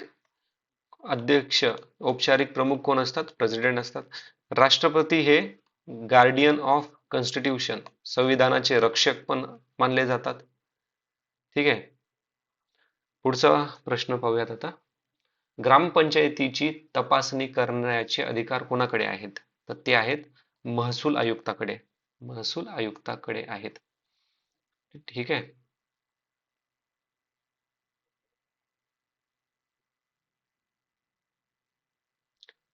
ओके. हा, आता हे करंट अफेअरचा प्रश्न आहे, आपल्यासाठी काही रिलेव्हंट नाहीये. त्यानंतर हा पण गद्दाफी पण तेव्हाचा लिबियाचा हुकुमशाह होता. पुढचा प्रश्न. ओके. केंद्रीय शिक्षण मंडळ केंद्रीय शिक्षण सल्लागार मंडळाने ठरविल्यानुसार शिक्षण मोफत व सक्तीचे देण्यात येणार आहे. कोणत्या वर्गापर्यंतच्यांना शिक्षण मोफत देण्यात येणार आहे? तर ते आहे 10वी पर्यंतच्या. ठीक आहे. मुलांना विनामूल्य व सक्तीचे शिक्षण अधिनियम कायदा 2009, rights of childrens to free and compulsory education 2009 याच्या अंतर्गत 6 ते 14 वयोगटातील विद्यार्थ्यांना मोफत आणि सक्तीचे शिक्षण देण्यात येणार आहे. हे कॉन्स्टिट्यूशन अमेंडमेंट ऍक्ट 2002 मध्येच काय केलेले द्वारे लागू करण्यात आलेला आहे, ज्याचा कलम नंबर 21 सब क्लॉज ए, जे की फंडामेंटल राईट मूलभूत अधिकारामध्ये मेन्शन केले. त्याचबरोबर आपले जे फंडामेंटल ड्युटीज आहेत ना, आपल्याला माहित 10 फंडामेंटल ड्युटीज आहेत. 11वी जी फंडामेंटल ड्युटी 11 फंडामेंटल ड्युटीज आहेत, 10 आपण 42व्या घटना दुरुस्तीमध्ये ऍड केले. 11वी घटना फंडामेंटल ड्युटी जी की मोफत व सक्तीचे शिक्षण आहे, ती आपण article 51 sub clause A sub clause K मध्ये ऍड केलेली आहे 86 कॉन्स्टिट्यूशन द्वारे. आणि डीपीएसपी मध्ये ह्याच कॉन्स्टिट्यूशन मध्ये 45 कलम नंबर मध्ये ह्या एज्युकेशनचाच आपण ऍड केलेला आहे. ठीक आहे. पुढचा प्रश्न अण्णाभाऊ साठे, आता ते त्यावेळेस current affair 2011 current affair Tata काही कामाचं नाही. हा 132वा प्रश्न, ब्रिक्स. ब्रिक्स महत्वाचे. ब्रिक्स ची सुरुवात 2001 मध्ये ब्रिक अशी करण्यात आलेली होती. ठीक आहे. ब्रिक्स हा कन्सेप्ट कोणी दिलेला होता, तर गोल्डमन सॅक यांनी दिलेला होता. आणि त्याच्यामध्ये ब्राझील, रशिया, भारत आणि चीन हे इमर्जिंग पॉवर्स आहेत असं त्याचं म्हणणं होतं इकॉनॉमिकली. 2010 मध्ये ब्रिक्स मध्ये साऊथ आफ्रिका जॉईन झाला आणि ब्रिक्सचं नाव झालं ब्रिक्स. आजच्या घडीला 10 देश मेंबर आहेत. Brazil, Russia, India, China, south Africa आणि लेटेस्ट जॉईन झालेला आहे इंडोनेशिया. ठीक आहे. इथिओपिया, इराण, इजिप्त आणि UAE याचे मेंबर्स आहेत. पुढचा प्रश्न आहे करंट अफेअरचा, तर हा काही एवढा महत्वाचा नाहीये. करंट अफेअर करंट सनदी सेवकांना परवान्याची गरज आहे का? Civil servant are not permitted to be. तर सनदी सेवकांना काय बनण्याची परवानगी नाहीये, तर सनदी सेवकांना सदस्य मेंबर ऑफ पार्लमेंट बनण्याची, संसद सदस्य बनण्याची परवानगी नाहीये. चुकीची जोडी. आता हे करंट अफेअर्स कामाचं नाही आपल्याला. 138 बघा. बिनविरोध निवडून येणारे लोकसभेच्या पहिल्या पहिल्या महिला सभासद कोण होत्या, तर त्या आहेत मीरा कुमारी. ठीक आहे. मीरा कुमारी. ओके. ओके.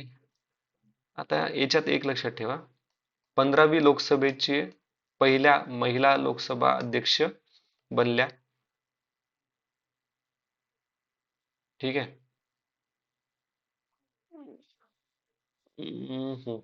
मीरा कुमारी. ठीक आहे. पुढचा प्रश्न बघूयात आपण. करंट अफेअर्सचाच आहे. Current affair. आता हे तांदूळ उत्पादनात भारताचा कितवा क्रमांक आहे, तर दुसरा. पहिला चायना आहे.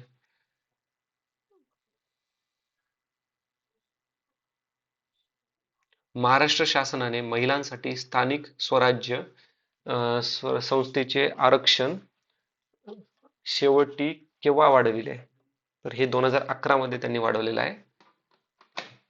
2011 मध्ये महाराष्ट्र गव्हर्नमेंटने लोकल सेल्फ गव्हर्नमेंट मध्ये मुलींचं रिझर्वेशन वाढवलेलं आहे. ठीक आहे. पुढचा 14वी नॅशनल करंट अफेअर. लोकायुक्त संस्था 1972 साली स्थापन करणारे भारताचे पहिले राज्य आहे महाराष्ट्र. ठीक आहे. महाराष्ट्र.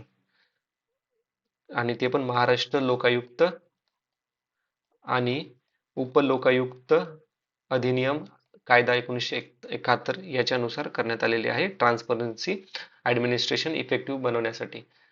ओके. 2011-2020 हे दशक नाही महत्वाचं. सर्वात अधिक बाल कामगार भारतामध्ये होतात, कारण की लोकसंख्या भारतात जास्त आहे. पुढचा प्रश्न नोबेल पुरस्कारावरती आहे. ठीक आहे. ठीक आहे. आन सान सुकी वरती प्रश्न आहे. एक मिनिट थांबा, एक प्रश्न विसरलो ना.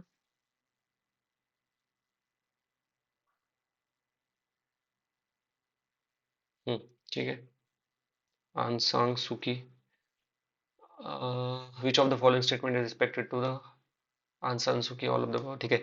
ठीक आहे. हे काही करंट अफेअरचे काही एवढे आपल्यासाठी रिलेव्हंट नाही आहेत. इव्हन बाकीचे करंट अफेअर आपण आपल्या महारिव्हिजन सिरीज मध्ये कव्हर करणारच आहोत, तर ही तर डिस्कस करून काही टाइम नाही आपला वेळ वाया घालण्याची गरज नाही आपल्याला. तर ठीक आहे मित्रांनो, भेटूयात आपण आपल्या उद्याच्या लेक्चरमध्ये करंट अफेअर सिरीजमध्ये. तर प्लीज तुम्ही पोलमध्ये तुमचं ओपिनियन द्या, जेणेकरून आपण उद्यापासून आपली PYQ सिरीज सुरू म्हणजे कंटिन्यू ठेवणार आहोत. म्हणजे माझा प्लॅन असा आहे की सकाळी करंट अफेअर येणार आणि इव्हिनिंगला PYQ चे येणार. ठीक आहे, प्लीज तुमचं ओपिनियन द्या PYQ साठी कसं आहे.